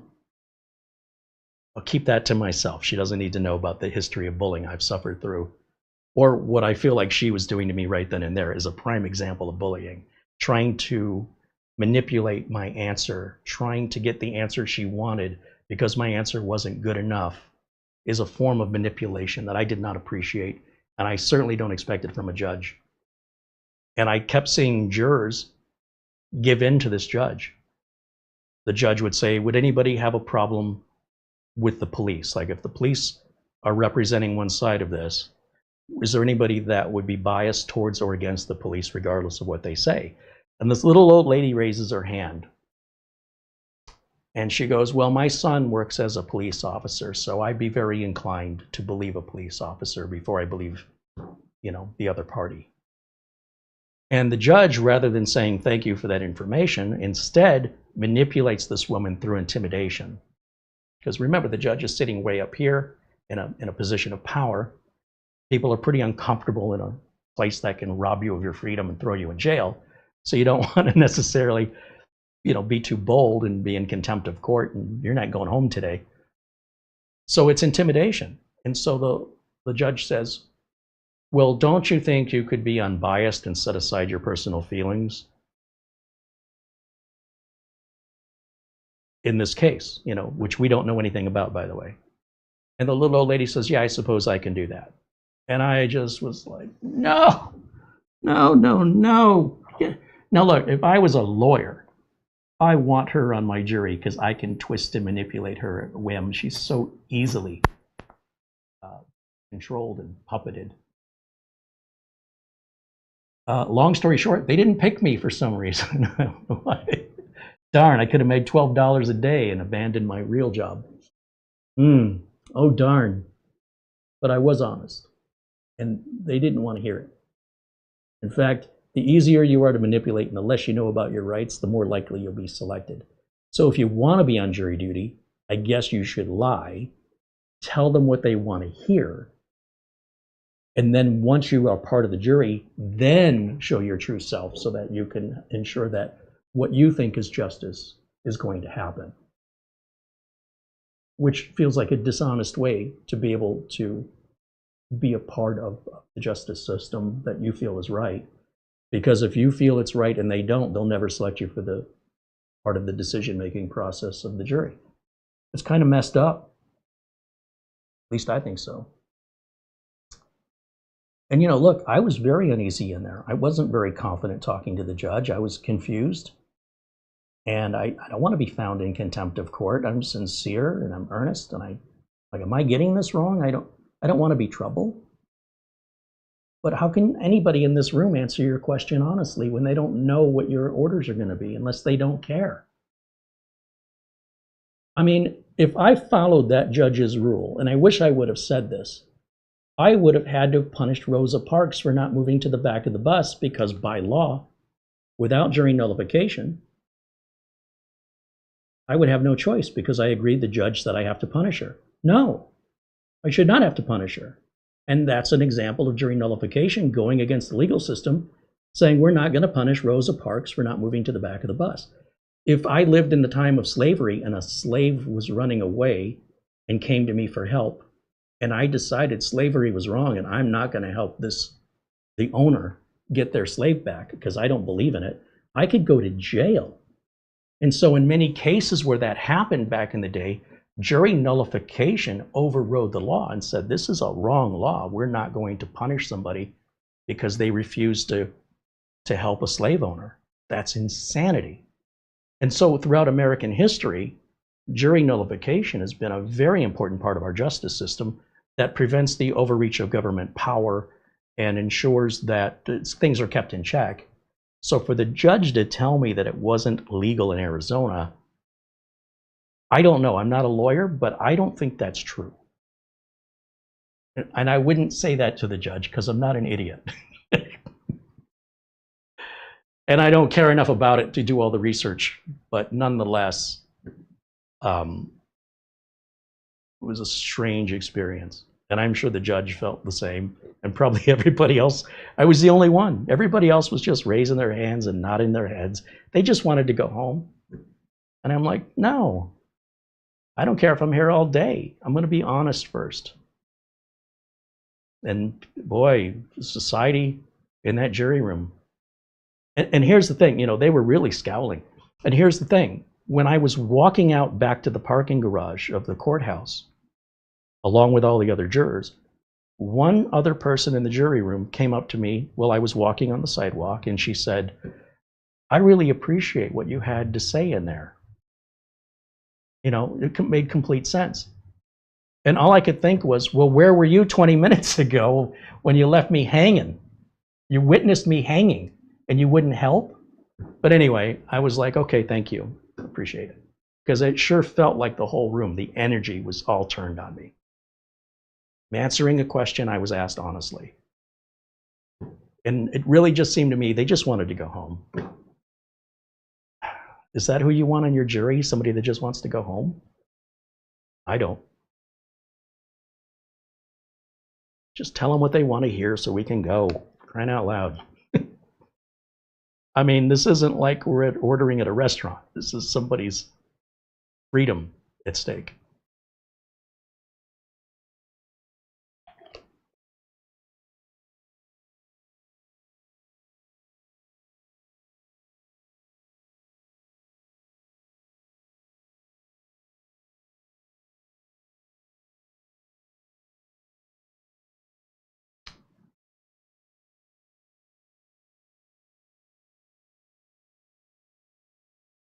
Barry Klein said, my experience with jury selection was positive.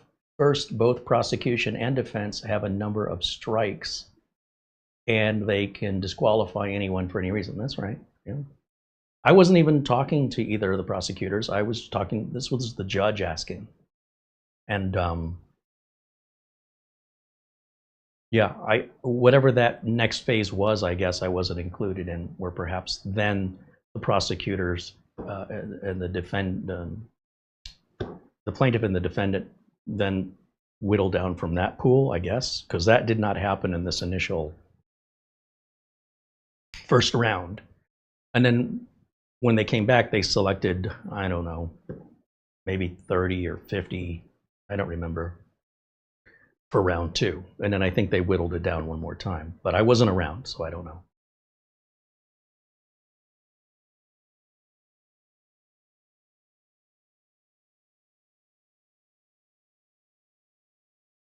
Dennis says, I didn't know Carey could do Perry Mason. I've never seen Perry Mason, so if I'm doing Perry Mason, I just think it's logic and common sense. But again, correct me if I'm wrong.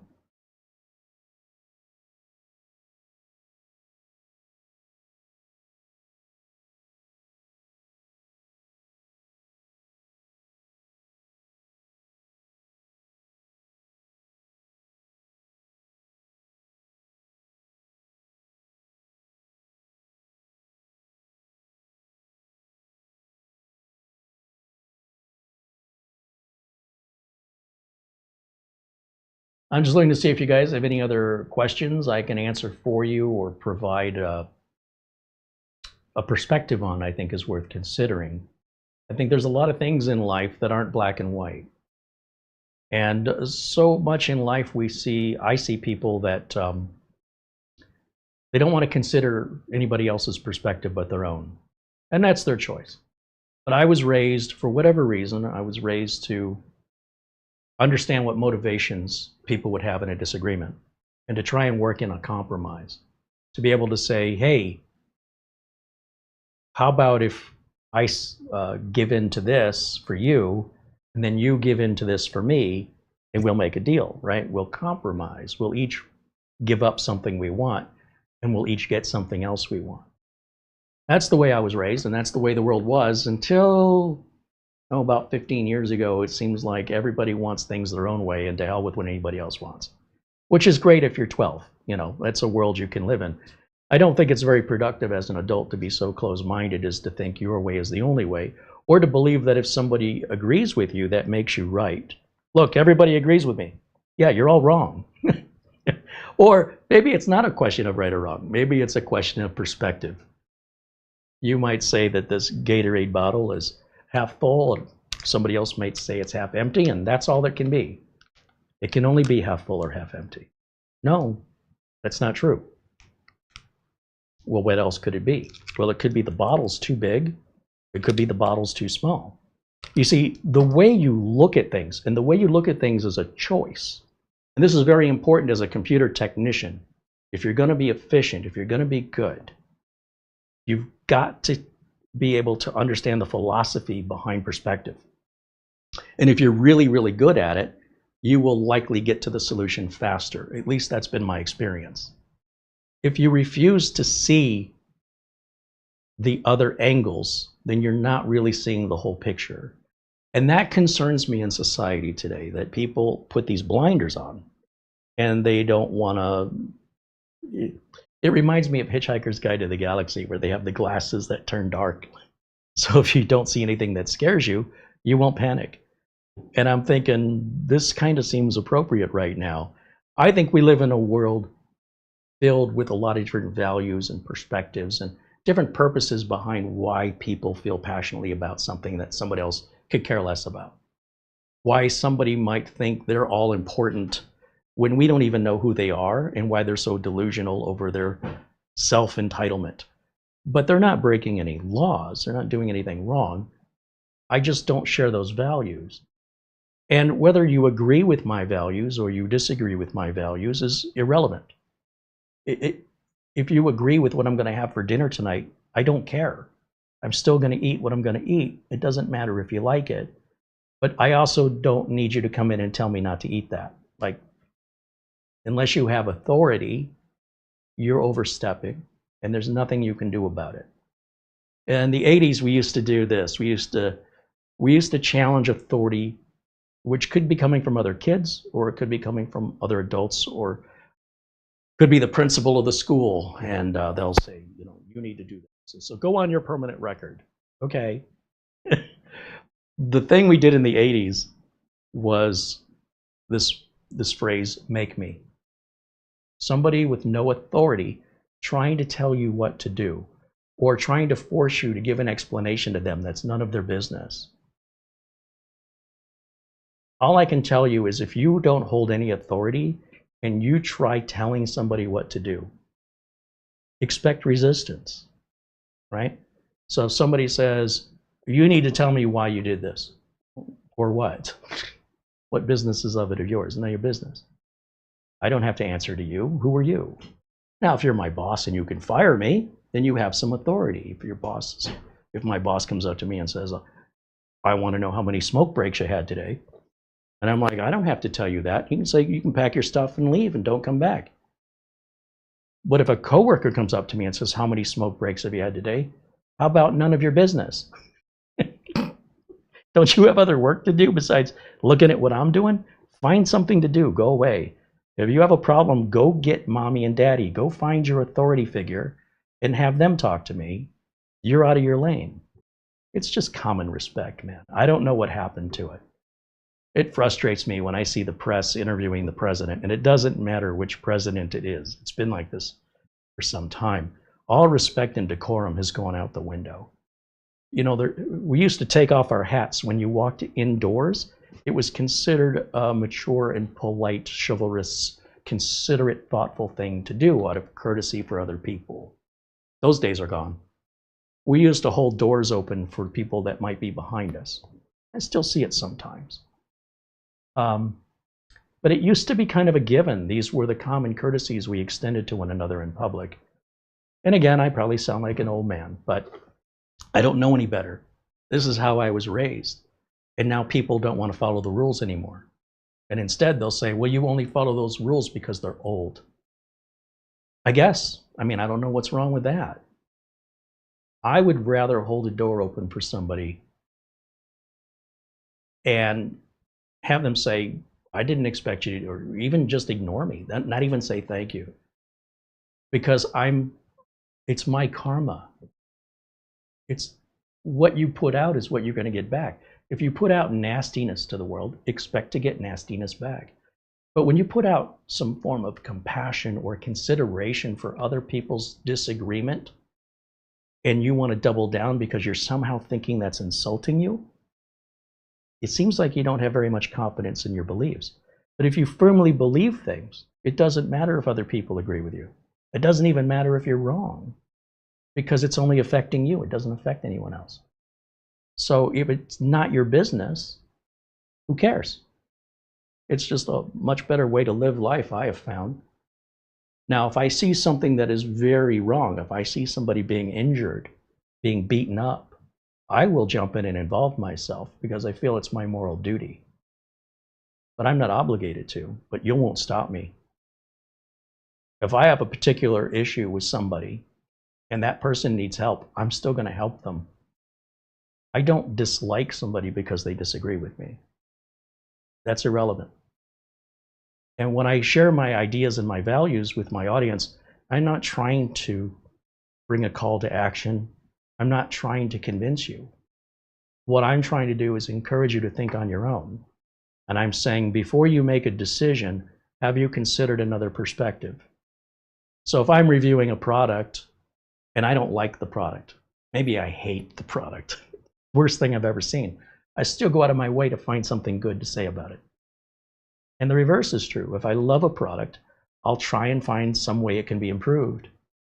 And I want the viewers to decide for themselves. I don't want to tell you what to think. I want to provide you with as much information as I'm capable of. And then you're going to make your decision based on your values, not based on mine. I'll tell you what my values are. I'll tell you, I like this, but it could be better. I hate this, but here's what it's good at.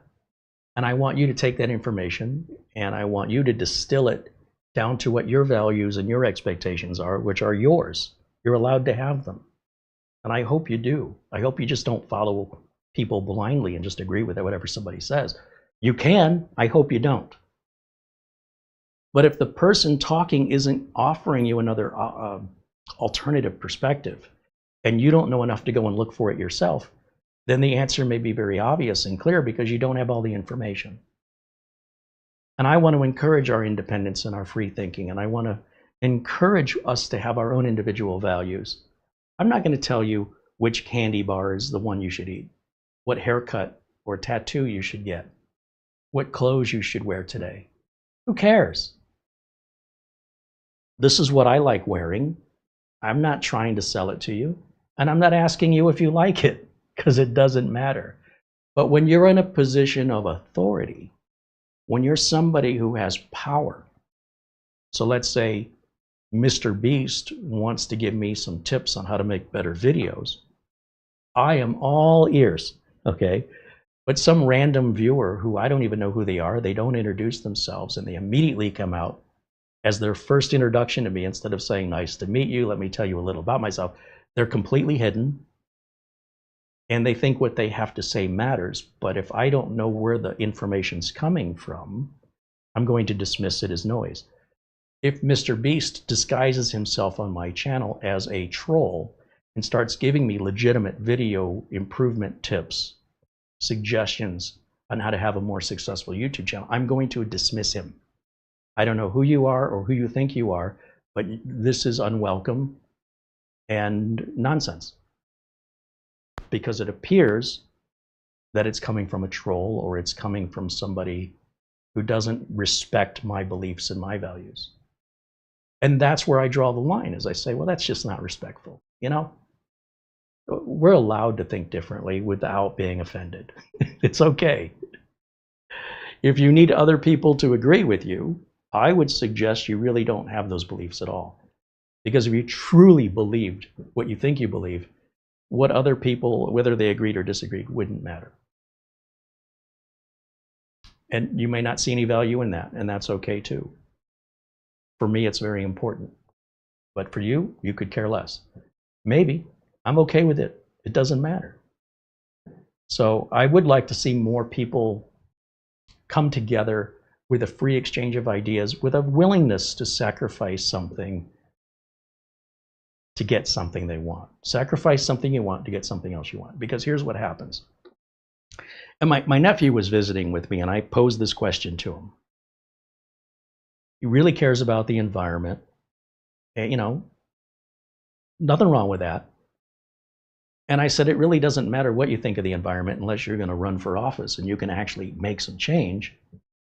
Whatever you're doing, China and Mexico and India, they're undoing it by 1,000 or 1,000,000 times. Whatever you're recycling, good for you, but they're dumping stuff in the rivers there that shouldn't be dumped in rivers. And last I could tell, we're sharing all this stuff around the world. So we can do all these good things, but we're far outnumbered by people who aren't.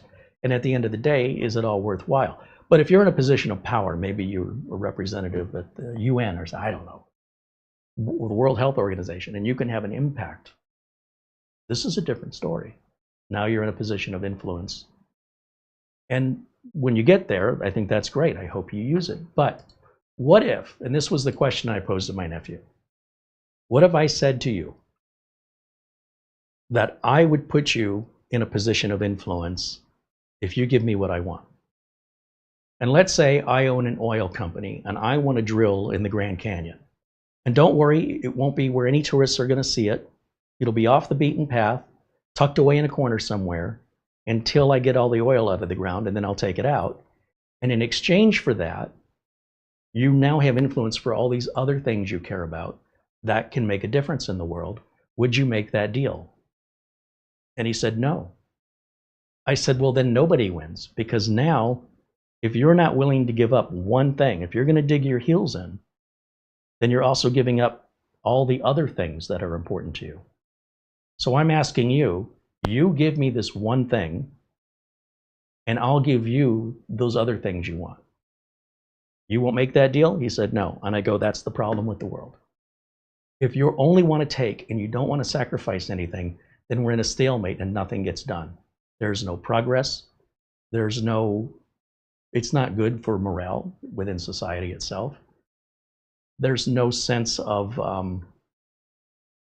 sacrifice. There's no sense of compromise. What happened to compromise? What happened to meeting in the middle? Where did it go? Can we bring it back? Does it all have to be black or white? Can't we acknowledge there's a wide gray area that has many shades? And regardless, nobody's right or wrong. There's many things in life, not everything, but many things in life that are strictly value-based. And so if you have different values than me and that upsets you, I would say that's a you problem. Like, somebody walked up to me and said, I have a problem with you. I'm sorry, who has a problem? I do. Well, probably work on that. Talk to somebody about it. Not my control. I don't control you. I'm not the one with the problem. I actually had that discussion with my mother many years ago. And she said something like, I have a problem with, to my face about something I was doing. And I was getting frustrated not being really able to effectively communicate with her, and I was trying to think of another approach. How can I approach somebody like my mother in a way that I can be more effective in my communication. And I had this problem with my father too. Very strict parents. Their way's the only way. And I'm saying there's possibilities, and I was racking my brain in frustration trying to get this idea across to them. And all they're hearing is, you're wrong. And that's not what I was saying. So I took another approach. So my mother said, I have a problem with this. And I said, who has the problem? She goes, me. And I said, well, maybe you should work on that. And then she laughed. Now we're communicating, right? It wasn't taken as an insult. It's my mother. So in the same way, I had a similar conversation with my father where he just wasn't hearing me. And I thought, let me experiment with some different approaches. And we're talking, I'm 17 years old. I am frustrated. My father has no respect for me. There's no thing I can ever do that's right in his eyes. And so I was just really frustrated with how much of this is my fault on the side of communication. Let me try something different. If what I'm doing isn't working, don't give up. Try a different approach. And I'm trying to think, there's a few examples with my father in particular where we had discussions, and when he would talk to me, it would make me cry. And I would be mad at myself for crying. I'd say, I'm too old for this. You know, I was probably 15, 16 years old. And it's just his words. It's his disapproval. And it's just crushing my heart. I said, damn it. Why do I let him have this power? Nobody else can do that. And I really studied it. And there's no internet to really get any help. So I just started experimenting. And one of the things I learned was stop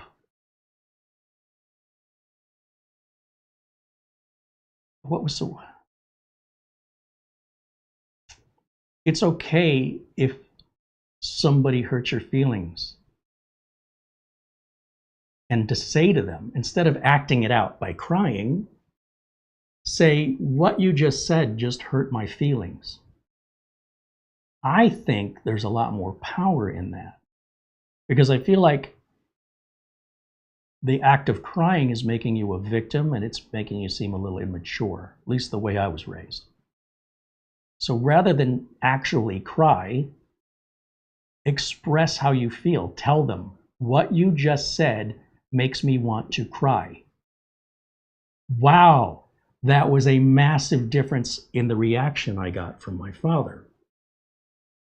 Because oftentimes what my parents would say is, why are you crying? I'll give you something to cry about.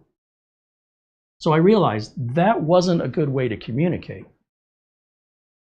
And I certainly don't want to communicate the way that I was brought up, because you can see how I've responded to it. It didn't work well for me. And it's not natural for me. I've had to really go outside of my comfort zone to try and find a way to make myself vulnerable, to expose. You know, it goes against my instinct to appear weak. But at the same time, acting it out isn't mature either. I'll punch you in the face. That's immature. Oh, I'm going to cry. That's immature. Let's use our words. Let's express what we're feeling instead of showing it. And I think if we do that, the response we get from the other party will likely be more empathetic, more compassionate. And if it isn't, that's okay. That's fine too.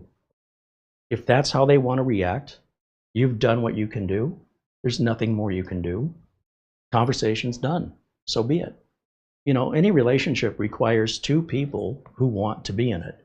If either party at any time decides, I don't want this anymore, whether it's a friend or a marriage, the other person's screwed. It's sort of like, well, too bad. Doesn't really matter what you think.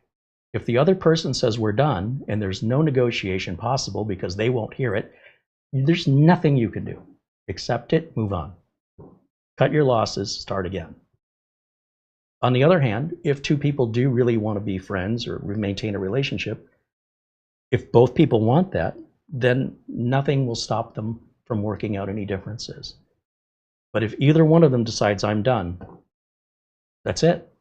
You're helpless. The other party is completely helpless. So I've learned to accept that as well.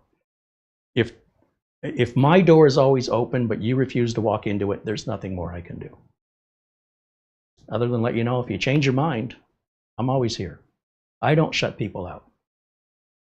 People might shut me out, and maybe that's what they need. I'm okay with it. I don't like it, but I'm okay with it. There's a lot of things I understand, but I don't agree with. Sam Kinison used to say, I don't, these people that spousal abuse, I absolutely don't agree with it. I understand it. So again, when things get uncomfortable, my coping mechanism is always comedy, and it can always very often be inappropriate. And there's an example. All right, let's see, where are we at today? We are at, we're almost at 2 hours. But this whole philosophy that I share, and you say, well, what does it have to do with being a computer technician? Everything. The way I fix computers is not like the way a lot of other people that are traditionally trained. A lot of people have an academic education, whereas I rely primarily on my experience and then I teach it. You see, the academic education comes from the people who wrote the books. Who wrote the books? At some point, there was no book until somebody wrote it. And I'd rather be the author of that book than read it.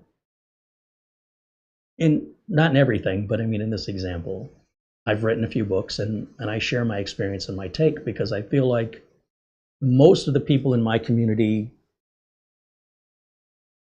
well, they're all nice, great, friendly, wonderful people. They don't share my perspective.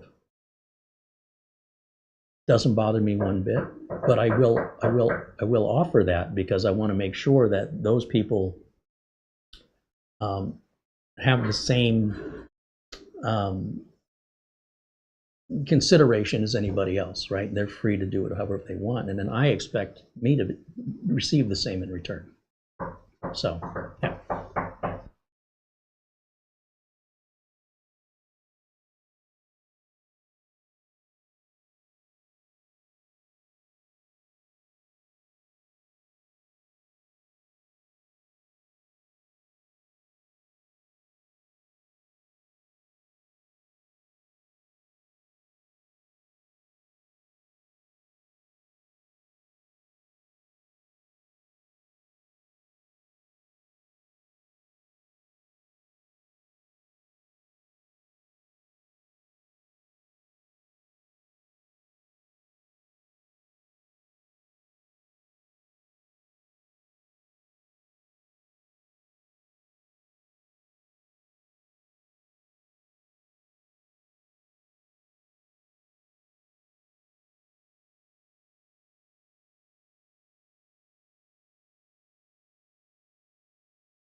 Slappy wants to know, do CMOS batteries on new motherboards in storage lose power like they do when in a PC build? Do CMOS batteries on new motherboards? Yes. Yeah. So, and a lot of times when something has batteries, maybe you buy a new flashlight that the battery's included, let's just say, there'll often be like a little piece of plastic that prevents the battery from making a connection to close the circuit. And you get your new flashlight, it won't turn on, and you think you got a bad flashlight, and it turns out it's just a piece of plastic you have to remove, and then your flashlight works fine. And they're doing that so the battery doesn't drain while it sits in a warehouse and delivery and etc. It still have a charge on it. Now, batteries overall, like a CMOS battery, which I have a package of right over here.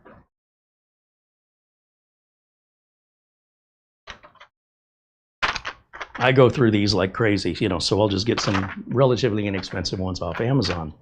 And these batteries have a shelf life. Like if they stay in this package for a certain number of years, they will just drain naturally. And there's usually an expiration date on batteries. I think for Energizers and Duracell, on the alkalines, I think it's 10 years standard. So let me grab my thick glasses here and see if there's an expiration. Yeah, best before, this says February of 2030. So if these batteries are just left in the package, unused, I've got 5 years. Now, if we put those batteries on a motherboard, even if it's a brand new motherboard, it's never been purchased, brand new in a box, but the battery is on it without any sort of plastic breaking that circuit, that battery is draining, absolutely. Very small drain, but over time, that'll be a dead battery, even on a brand new motherboard. If that board is like, you go on eBay and you find, I don't know, I'm trying to think of a chipset, maybe a Z97 or something, I don't know. And that's brand new. You're unboxing it for the first time. It's never been opened. And you open that up and you probably are going to have a completely dead battery. Yeah, that's to be expected. But if they put some plastic underneath it or they prevent that from closing the circuit, it still may be a bad battery because it may have expired just naturally. Planet Cryos with a $5 super chat says, hey, Mr. Nano, how are you this afternoon? All righty then. Well, thank you for the super chat, Planet Cryos. We did do the Nano KVM Pro update yesterday on the members only. I am a huge fan of these KVMs. They're life-changing for me. And we're now on the app of 117, and I clipped a piece of the video out of me demonstrating upgrading and what the fixes and also new bugs are. And I communicate with SciPede by going on Twitter. And I uploaded that little piece of the video, it's like 10 minutes, to Twitter so SciPede could watch it. And SciPede, you know, gave me a heart and said, we're working on version 118 to deal with some of those bugs. So I guess 118 is in the works. So I'm really happy to see how much they're advancing, how quickly they're advancing the app. Is it ready for prime time? Should it be sold to the public? Still feels kind of beta. But how's your Nano KVM Pro working for you? Did you get the 117 update? Did it make things better? Did it make things worse? My time zone issue was solved.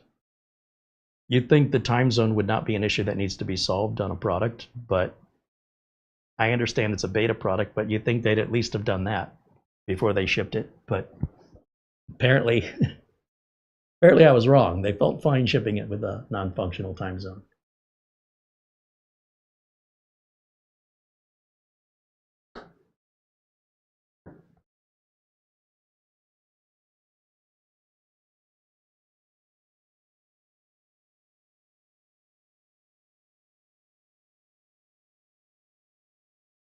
CR 2032, I buy packs, this is from Ghost Shadow. I buy the big packs. I also use them in a scope, a pistol sight, motherboards, and many other electronic devices.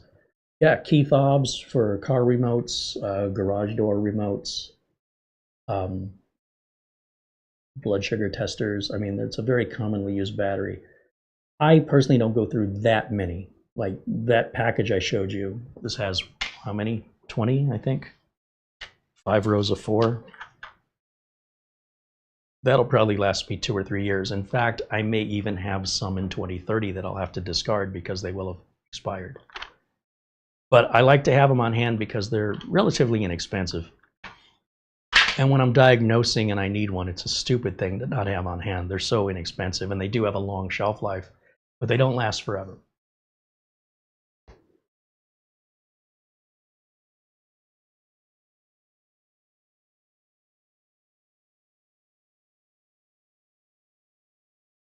John Downey said, I just learned about boot security methods. Carey, are you setting up your builds to boot in UEFI native mode? I'm not sure what you mean by that. We have legacy mode and we have UEFI mode. So let me do a quick search and figure out what the definition is. UEFI native mode. Let's see what explanation I get here. UEFI native mode is the modern default mode for UEFI firmware that fully leverages its features such as secure boot and support for drives larger than 2 terabytes and faster boot times. It contrasts with legacy and UEFI with compatibility support mode, which uses a compatibility layer for older systems but disables many of UEFI's advantages. To use the native UEFI mode, you must enable UEFI in the system's firmware settings and disable any legacy or CSM options. Okay. Well, now that I understand the question,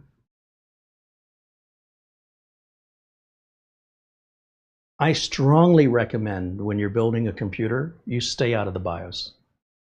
Don't even go in there to set the date and time. Don't change your boot options. Leave it alone. And if you do that on a modern system, when I say modern, I mean anything built within the last, I don't know, 8 years, then you're going to default to all of these settings. You don't have to go in and change it unless the system's more than 8 years old. And in that case, it may not even be an option for you. And you don't have to change it unless you already changed it and now you need to change it back the way the motherboard manufacturer sent it, undoing your own mistake and error in judgment. So I can't emphasize more how important it is on a modern computer that it's ready to eat out of the package. In other words, it's pre-cooked, ready to go. All the stuff we used to have to do by hand back in the 90s, maybe even the early 2000s, we don't do that anymore. And so we end up with folks who've been in computers a long time who still are stuck on these old-fashioned ways of doing things. And I'm not saying you are, but you might be, because what you're describing sounds like somebody who's accustomed to having to monkey with settings to get things to work. Like, for example, when I started my career in 1991, I was building 486-based computers, 48625, 4633, DXSX, etc. And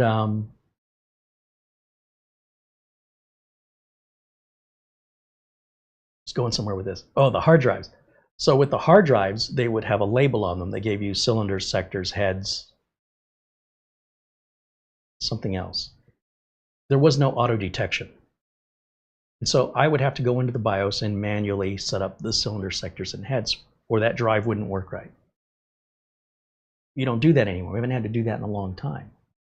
And thank goodness it's not even an option, because there'd still be people doing it that shouldn't be. If you leave it alone, you won't have to go back and fix it. That's all I'm trying to say. So yes, all the machines I build are going to be default BIOS settings. And you know, if you want to turn on XMP, if you want to play with that stuff, it's optional. I think the differences are negligible unless you're a gamer for the most part. I'll let you decide for yourself, but I don't bother with it. It's just not worth the instability risk. But I'm also dealing with businesses that have the potential to lose a lot of money if they're down, and then they're on a retainer, so I'm going to lose money if I have to drop what I'm doing and go fix it. So slower, to me, slow and steady wins the race. Sometimes slower is faster.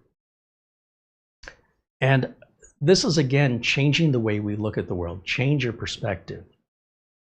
If you're watching the Tour de France, you know, this bicycle race, very rarely will you ever see a bicyclist just go full out, full speed the entire race. It's just not humanly possible.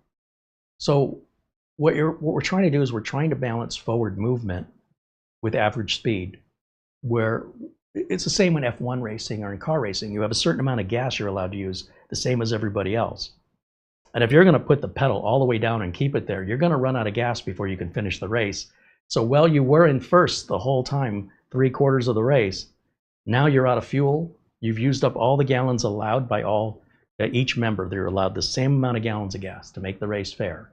And if you burn through your fuel faster because you were in first place for the first 400 laps of the Indy 500 or something, I don't know how many laps it is. What do I know? All I'm telling you is that you'll lose the race because you burned it all up in the beginning. So we're trying to ration out performance with reliability for overall higher performance. So for example, let's say you bought some high-end graphics card and you bought one for grandma. And I'm gonna just stereotype grandma here, all right? And you, being the smart one, you're gonna overclock it so you can get a few more frames per second out of it. That doesn't make you a better gamer, but whatever, you know, if this is what your thing is, and it's allowed, you're allowed to do your thing. You want to make up for your skill because you want more frame rates and you think that's going to make you a better gamer. Well, I suggest you buy better cameras if you want to be a better photographer. Buy better paint brushes if you want to be a better painter. I don't know. Buy a better car if you want to be a better driver. It's nonsense. You can't pay for talent. You have to earn it. Thank goodness, by the way. At least nature hasn't allowed man to hack talent. So yes, you can get your extra frames per second and you can feel like you're just smarter than everybody else because look at how you were able to eke out more performance than what you paid for. And then your video card dies. It's gone. Your computer doesn't even boot up anymore. But grandma, who you bought the same card for at the same time, hers works perfectly fine.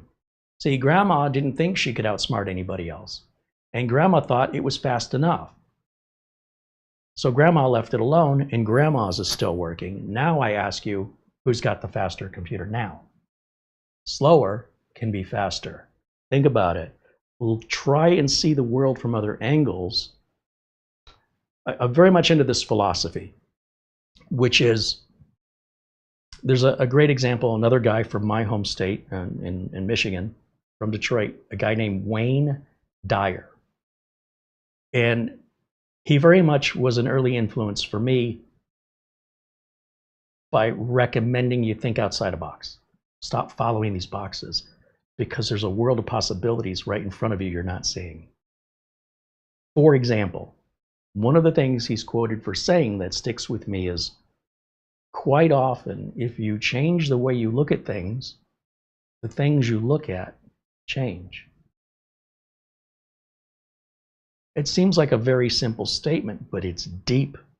It's resonant because if you actually try and make the effort to attempt to change your angle of whatever it is you're looking at, a lot of times what you're looking at changes with the angle.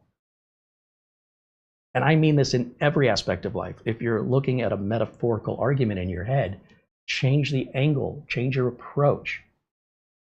Argument may seem a little different. It may have a more, you may see the nuance. You may not. But I have found that when I make the attempt, I see or realize things I never thought about before. And it makes me question what is the right thing for me and my values. It may not be as cut and dry if you refuse to look. There's got to be a comparison. So when we're talking about how do we know if this is right, then we have to compare it against what's wrong. And what I love about the field of computer repair is the way that I go about diagnosing a problem and repairing it is probably uniquely mine. And if you present myself and Doug Betts or Cyber CPU Tech and Scott Merrill, Ask Your Computer Guy, with the exact same computer problem, I bet you each one of us fixes it in our own way. And each one of us will ultimately get to the same result. Some of us will be faster, some of us will be slower, but I promise you we'll all get to the same result in the way that is right for us. So none of us are wrong. And that's the problem when you think that, you know, oh, I am right, is I feel like, yeah, you've got blinders on. You're refusing, whether you realize it or not, that anything that somebody else says from another perspective, you're disqualifying it without consideration, and you're allowed to do it. But I think life is a lot more fascinating when you can acknowledge and see things that have always been there and realize you've been ignoring it the whole time. The world gets bigger and the possibilities become endless. And suddenly, things aren't so black and white anymore on almost every subject. Not all, but on most subjects. There's a lot of different approaches. And quite often, this is proven through invention. Somebody says you can't do that until somebody does it. You can't make an electric car people are going to want to buy that makes any money until somebody does it. Because all the big car manufacturers gave up on it. It took somebody who wasn't a car manufacturer to treat it like a software company. And they laughed at, Jeff Bezos. You can't sell books and keep losing money. You can't do that. Watch me. If you go back and look at old interviews with Jeff Bezos, especially the ones being critical of the amount of money his investors were losing, and listen to him double down and go, this is part of the plan. We're going to lose money a long time, and Amazon is going to be a household name. And guess what? Turns out he was right. Doesn't mean everybody who's defiant is right. There's a lot of failures, but you take a guy like Richard Branson, he just solved a problem he had and it turned into an industry. He didn't wake up that morning thinking he was going to start an airline. It just happened as a result of something that happened. And he reacted to it in a way that nobody else reacted. So that thinking out of the box, when you think of the people that are really successful and really wealthy in the world today, can you name me one normal person? Richard Branson, there ain't nothing normal about him. Elon Musk, Jeff Bezos, Bill Gates, can you tell me these are normal? When I say normal, do they fit into society the way most people do? They're kind of weird, right? From a normal, what we're defining as normal, which isn't probably normal. But they don't represent all of the weird people. They represent a small fraction. But when you look at the level of success they have and the innovation that they've created, because they refuse to abide by these, I don't know what they are, they're barriers that don't really exist. They refuse to acknowledge them when most people never test them. Where are these boundaries? Let's find out. You think Mark Zuckerberg is a normal guy? I don't think you do. So before you look down your nose at people that you don't think are normal, you might be looking at people with superpowers. Maybe. Not always. It's not universal. But there's a preponderance of evidence to suggest if you want to reach that level of success, you are more than likely today going to reach that through thinking differently. Because if you think like everybody else, you're probably going to get the same success as everybody else. Right? It kind of makes sense when you think about it. It doesn't mean those are good people or bad people. But it also doesn't mean because they're different, they should be hated. That was a reason I was bullied. Hey, you're different than me. You don't think like me. So I'm going to beat you up now. Sure. Were we arguing over who could beat who up? Or is that irrelevant to what we were? Like, I don't understand what one has to do with the other one. But it's just people, All right, well, let's jump back over to the chat here. I appreciate the question.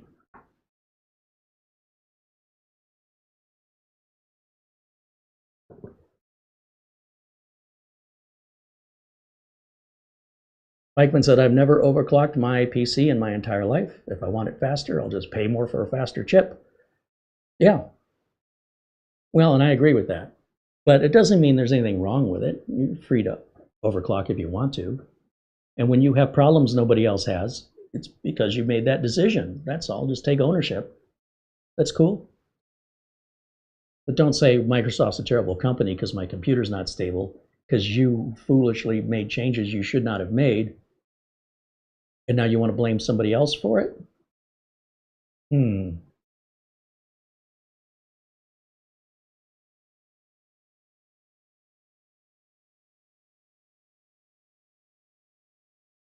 Coreyman says Warren Buffett. Warren Buffett's a weird guy. Let me tell you.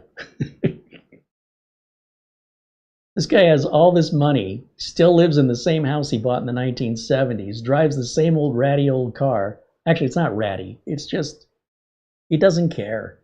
He goes to McDonald's every day for breakfast. He goes right through the drive-thru. He doesn't have people waiting on him or taking care of him. He does it all himself, and he doesn't enjoy his money. Like he hasn't bought a mansion and fancy cars and a yacht the way a lot of rich people will flaunt their wealth. He doesn't flaunt it. And I think that's weird. He's just a regular guy in the sense that if he had no money, if he had no more money than the average Joe, he'd still be living the exact same life. That's the part I think is weird. I'm not saying it's not admirable and noble. It's just weird. What's the point of having it if you're not using it?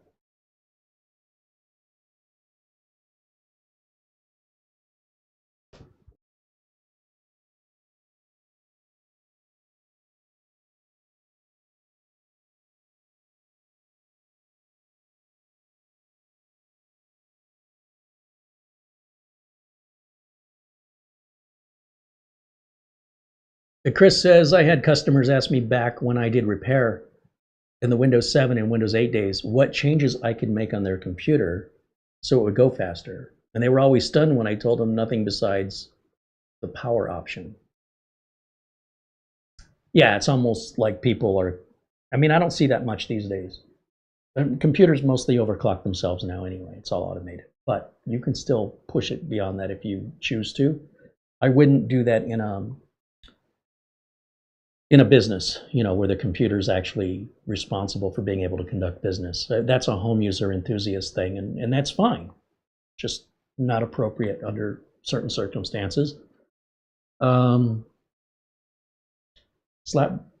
says, slow is smooth, smooth is fast. Yeah, it's kind of like, yeah, we were talking earlier.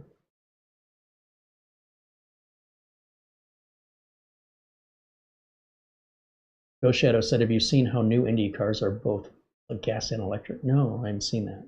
I'm actually surprised because electric can weigh a lot more because of the batteries, but I don't follow it much anymore. I'm not surprised. I mean, I believe it.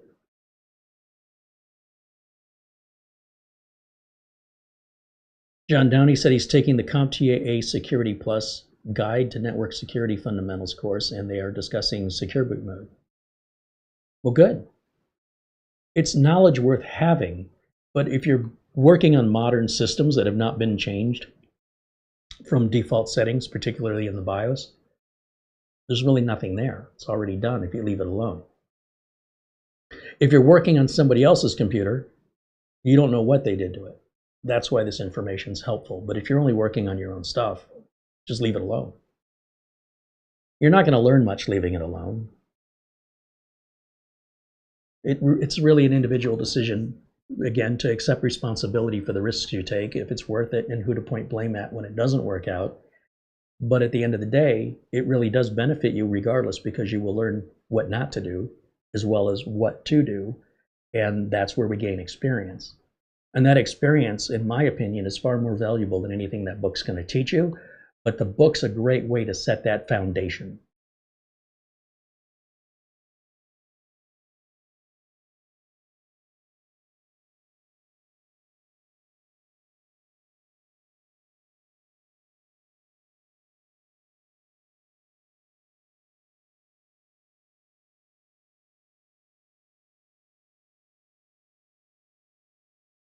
Did Planet Cryos ever answer me on the whole Nano KVM Pro thing? Just wanted to follow up with him. Oh, he said, I've not set it up for my father yet. I'm slacking. Well, it might have been a little premature to set it up from the looks of things. The good news is with that latest update, it will scan for your SSIDs, your wireless SSIDs now. You don't have to manually type them in. And they told me they're working on 118 right now, so maybe it's not even worth deploying it yet until we see what 118 does. I'm not relying on it myself. My go-to for KVM is this guy over here, which I honestly bought kind of as a little project. I bought it to show how to do this on a video, and I said this is really impractical. You know, you can buy this already built for about the same cost. But I said, you know, I'll make it for the content. So I got the naked version of the Nano KVM called the Nano KVM Lite. And you can see I leave it just like this, so I can grab it at any time. And look how tiny it is. And I have to buy the cables, I have to buy the SD card, I've got to burn the image the way they want it done. And what I love about it, first of all, look how tiny, very tiny. I buy my own really thin USB-C to USB-A cable. And then I buy the really thin HDMI cable. And then this has no Wi-Fi, it has no power over it. It's a very basic device. But I go ahead and I plug my network into it. And this goes into a computer I want to control remotely. And I instantly just go to the browser, open this little computer up on the browser, and it gives me control of the computer I'm plugged into as if I were sitting in front of it. And it's no more complicated than that on my local area network. And if I want to deploy this where I would access it over the internet, first of all, I wouldn't put anything like this exposed in a permanent. It's too open to things being spilled or people stepping on it. There's no real protection here. But if I wanted to, I could. Right? Should you? Probably not. But this has the option to load Tailscale into it, and that way I can access it securely from any browser, anywhere in the world on the internet, with no software. I love that. I love that I don't have to put any software on. Just open it up in a browser. I can access a BIOS. I can make changes in the BIOS. It's incredible. And so even though I bought this kind of as a joke, like this is very impractical to have to put all this together by hand, it really turns out to be the one I grabbed, because when it's pre-built, which you can buy the regular Nano KVM, you also get a screen that reads the IP address. So the first time you connect to it, you can search for it by IP or just type in the IP. This has no screen, but basically it's the same thing. This is a cheap 3D printed case. And it has a couple other little ports on it you can use too. But so this is a little more. This is like 70 bucks. It does come with the cables, and the software is pre-installed, and the memory card's pre-installed. But then how do you find this the first time? If it's got no screen and you don't know the IP address and you don't know the host name, I hope you know networking. Until our friend Dennis in the community here created a little app to find it for you. The first time you find it, then you can give it a DNS name, and then I call mine Nano KVM. So I can open any browser anywhere on my personal network and go to nanokvm.local and log into it. No software is required. I did not know when I bought this I was going to love it. I thought I'm always going to use this one. This one makes more sense. But the truth is, once I've set the DNS name up, I don't need that screen anymore. It's not useful to me. And I like how much smaller it is. But at the end of the day, they cost, when you buy all the accessories and you end up not having the screen, this is actually cheaper. But this is the one I grabbed. But that's for here when I'm doing work on my secured local area network. Now, to connect to a computer remotely over the internet, I use my Jet KVM for that. But I didn't like using the Jet KVM here locally. So they each have different strengths and weaknesses, including price and availability, which isn't to be ignored. And that's why I like to get my hands on as many of them as possible, so I can experience them for myself and weigh them against my own values. And then I can explain it to you. Like I can say, here's what I like about it. Here's what I don't like about it. You know, and especially if I can compare it and say, well, compared to this one, and this one, this price, this availability, these features, these restrictions, I can't tell you which one of those is going to appeal to you, nor am I trying. I'm telling you what appeals to me, why it appeals to me, or why it doesn't. Not because what I think is important. It's because I'm giving you an example of my reasoning in the hopes that you will come up with a reasoning all of your own to say, well, Carey likes that little one. I don't like it. I much prefer the screen. And you have your reasons. It's not a wrong decision. I want you to make your own decision. And the best I can do is provide you as much information as I am aware of to help you make the decision that's right for you. There's no money in it for me. Like if you buy a unit or you don't buy a unit, I'm paid the same. So I just want you to be happy. I want you to report back. You know, I saw your video on the KVMs and I was really interested in this one, whatever one it was. And I really like it, or I really don't like it. And I'd love to hear why. I think it's interesting. And I think it's something else I can mention if I'm talking about it. Say, oh, Joe wrote in and told us he didn't like this about the unit. And I never thought about it because it doesn't affect me. I don't use it that way. But if you plan on using it the way Joe does, keep in mind what Joe said, right? And just try and include the community in these discussions because, again, as much as I try and see it from many other perspectives, I can't see it from every perspective.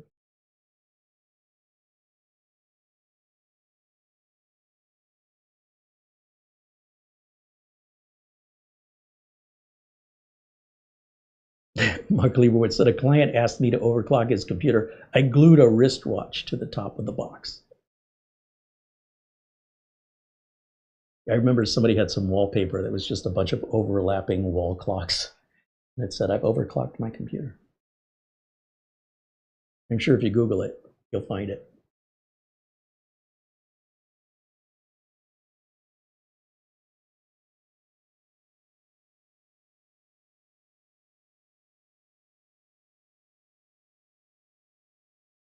The Rick Ash Solo Band says hello. Welcome in to our chat room.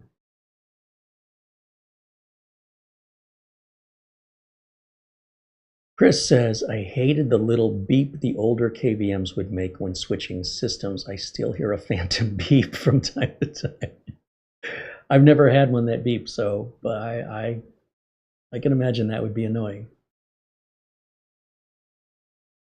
Coreyman says, what about the Nano KVM USB that has HDMI target and host? I don't use a crash cart. So a USB KVM is intended for, let's say you're an IT administrator, a network administrator, and you have to go into a server room. And in the server room, there are these towers, these racks of servers. There could be 5, 10 servers in this rack, whatever. But there's no monitor or keyboard. It's just system after system after system. And there's a problem with server 6 on rack 12.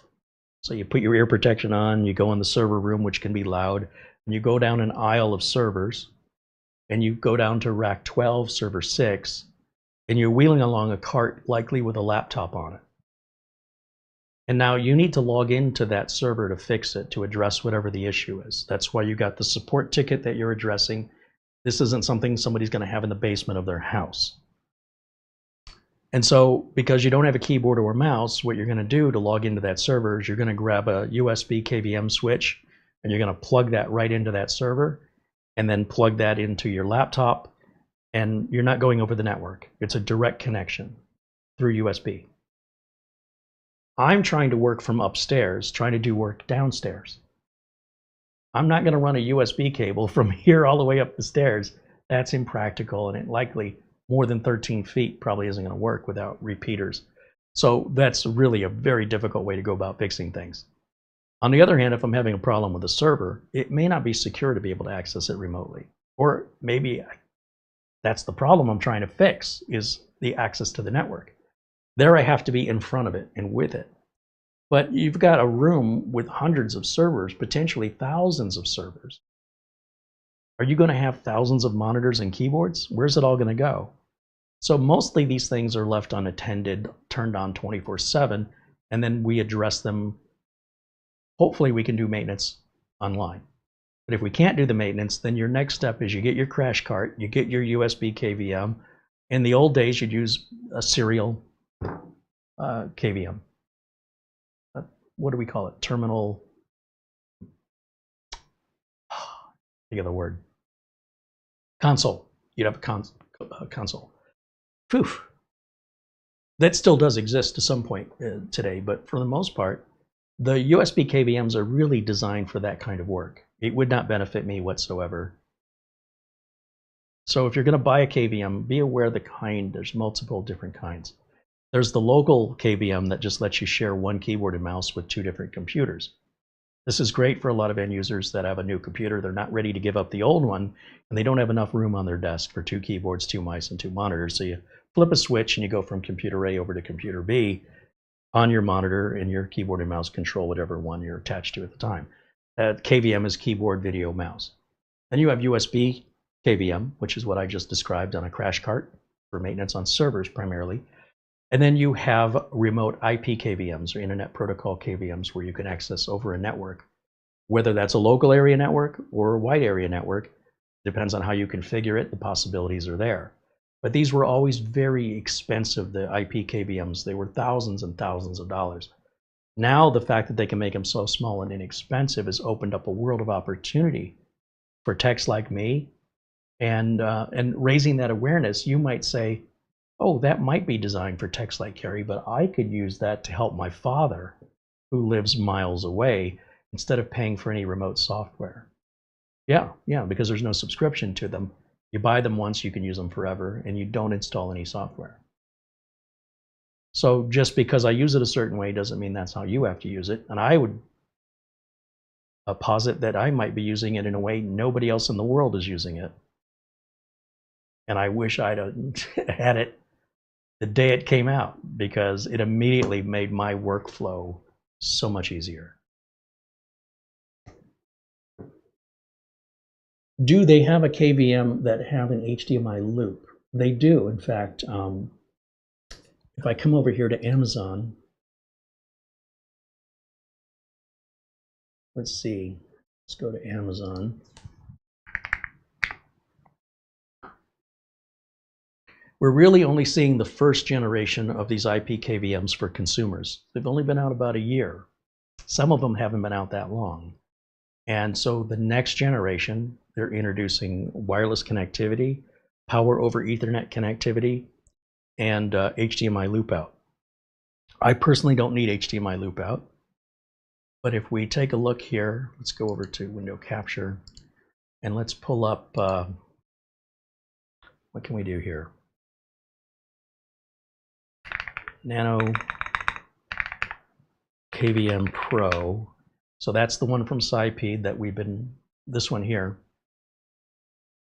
that we've been reviewing on the members only videos, that I feel is too early to be introduced to the public personally. One of its features is it supports 4K and audio through the remote connection, and it has an in and out on the HDMI cable. So yes.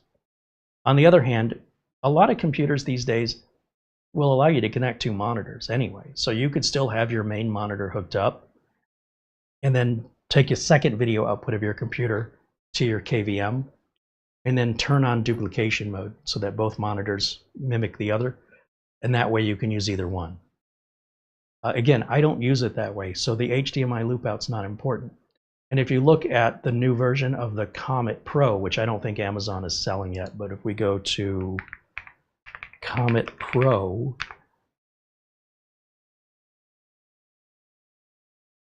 GLINet makes it. That looks familiar, doesn't it?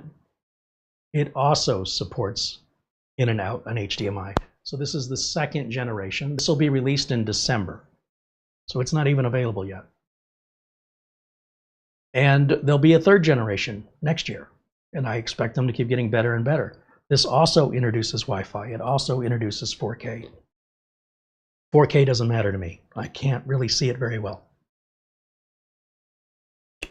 I'm getting too old, right? My eyes just aren't as good as they used to be. But I do like the fact it's got Wi-Fi. And these are going to run you on average of about, I'd say anywhere from $125 to $150. But this is a whole computer. You need to understand that. You're getting the whole computer and the software for $125. No subscription. It just works. Now, I don't know how good it's going to work when it first comes out. I expect a few months of polishing to make it better. But yeah, you don't need to have this to run the video out. Again, you could just use another video output port. It's pretty rare that I see a computer that only has one video out. And even if it does, you can often buy a USB dongle to add another video output anyway. So this should not be a requirement, in my opinion. But this is not available. The Nano KVM, you can order it. It's still not shipping officially to the public, but it will probably in the next 4 weeks or so, would be my guess. That's how new this is. And I can't wait to see how they continue to develop, because that's a big second step from generation 1 to generation 2. That's a pretty impressive jump with one generation. Is there going to be another impressive jump with the next generation? I don't need it. I like my little basic one for my needs. But I also have nothing to really compare it to when I don't know what the third generation is going to be. It might be something I can't live without. Ignorance is bliss, right? But right now, for what I have to compare it to, it's fantastic. But if I have something else to compare it to in the future, it may not be good enough anymore. Okay, there you go. Welcome to the world of technology. Coreyman says, thanks for explaining. Great show. Thank you, Corey.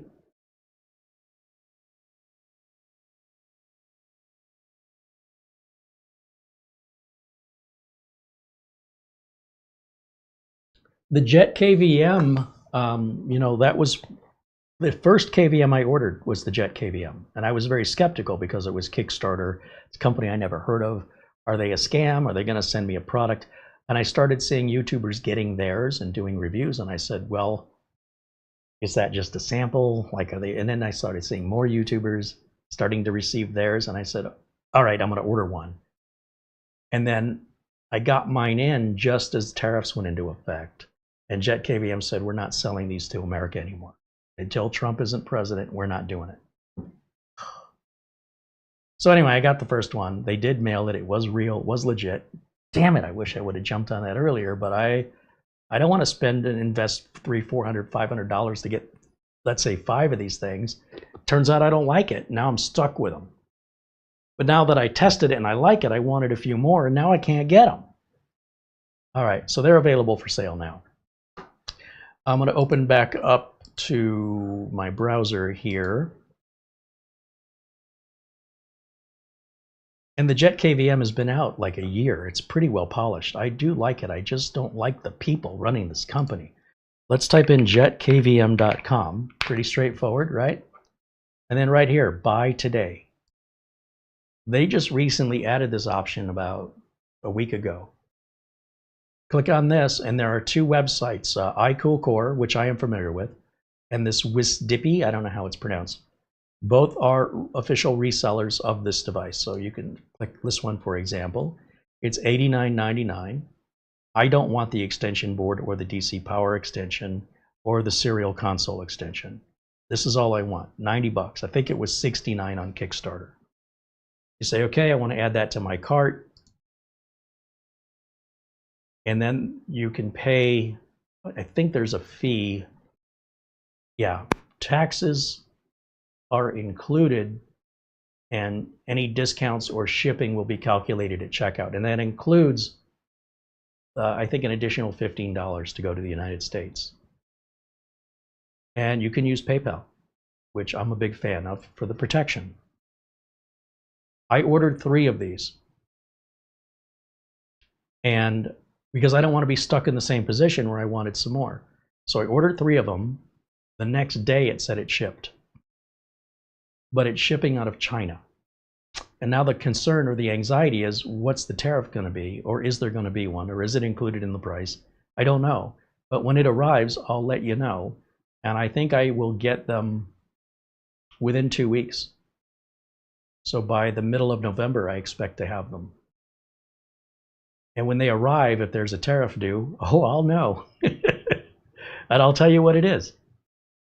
Either way, I still want them regardless of a tariff. Doesn't matter to me. I'm in business. 10 or 20 bucks, 30 bucks, I don't care.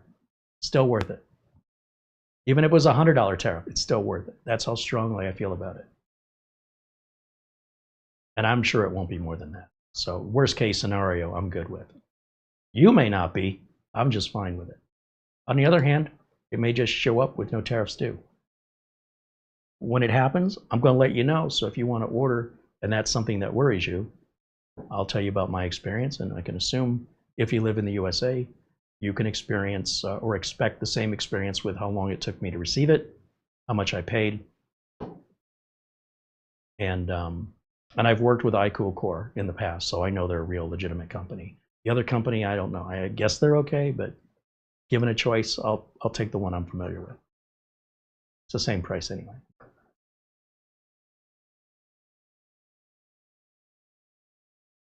All right, guys, I think that's going to wrap it up for today. Where are we at? 2.5 hours? I know I started the show late, so I'm noticing it getting really dark outside, and I feel like, have I been on a long time? This is standard for me if you're new here. I love interacting with everybody.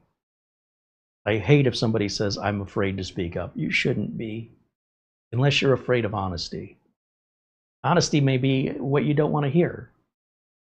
I'd hope you want to hear honesty, but you may not want to.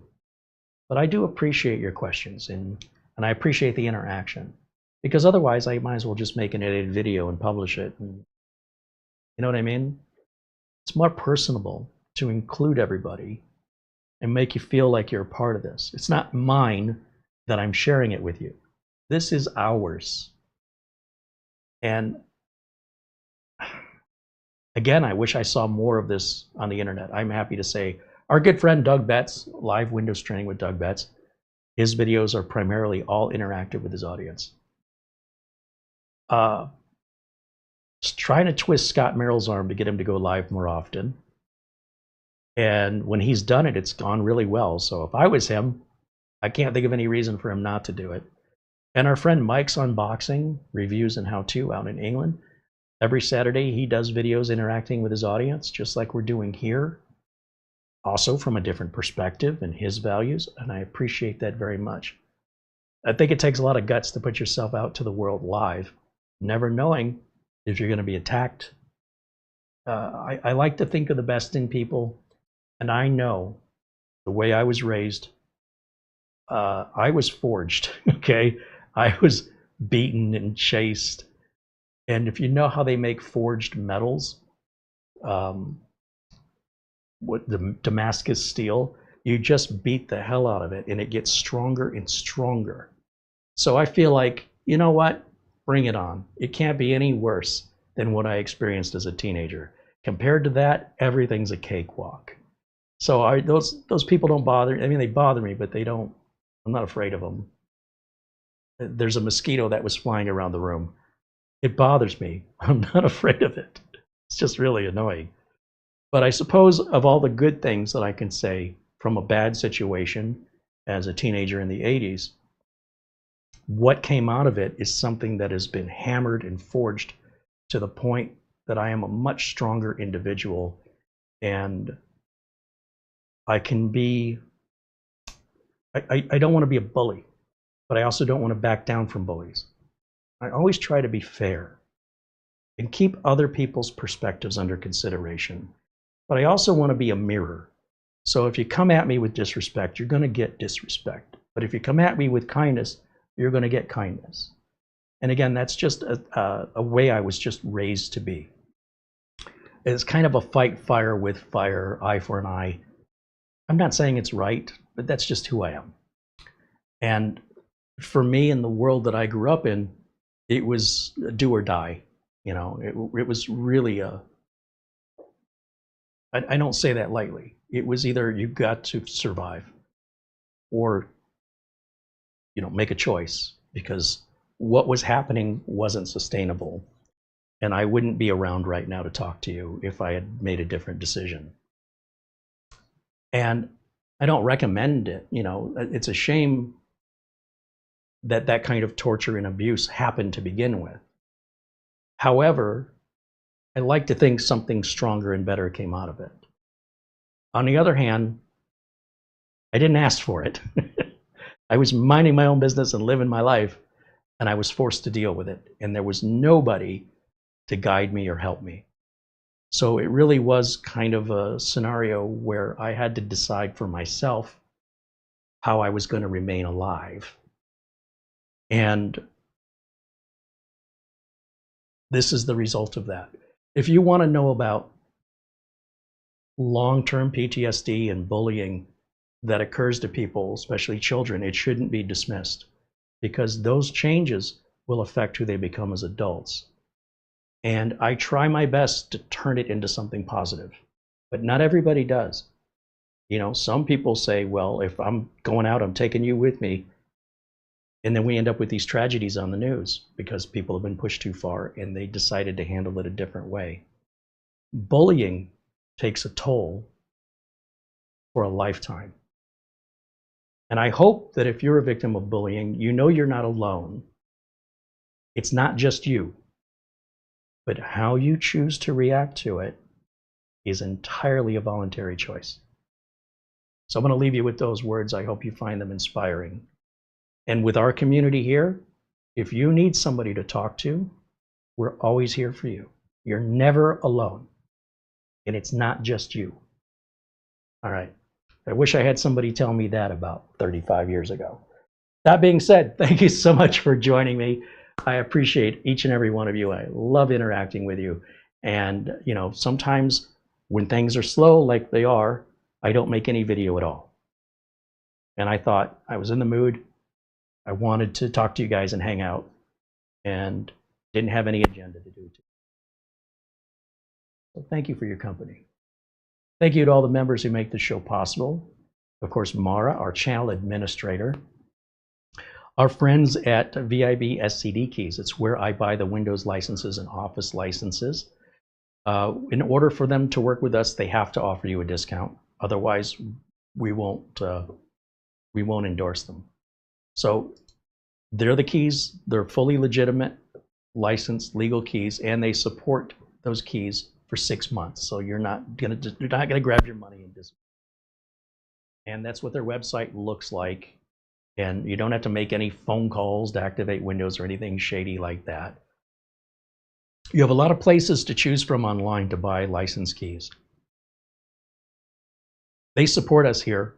I hope we support them back. And furthermore, there's no risk. If you ever have any issues with SCD keys, they're there to address those issues.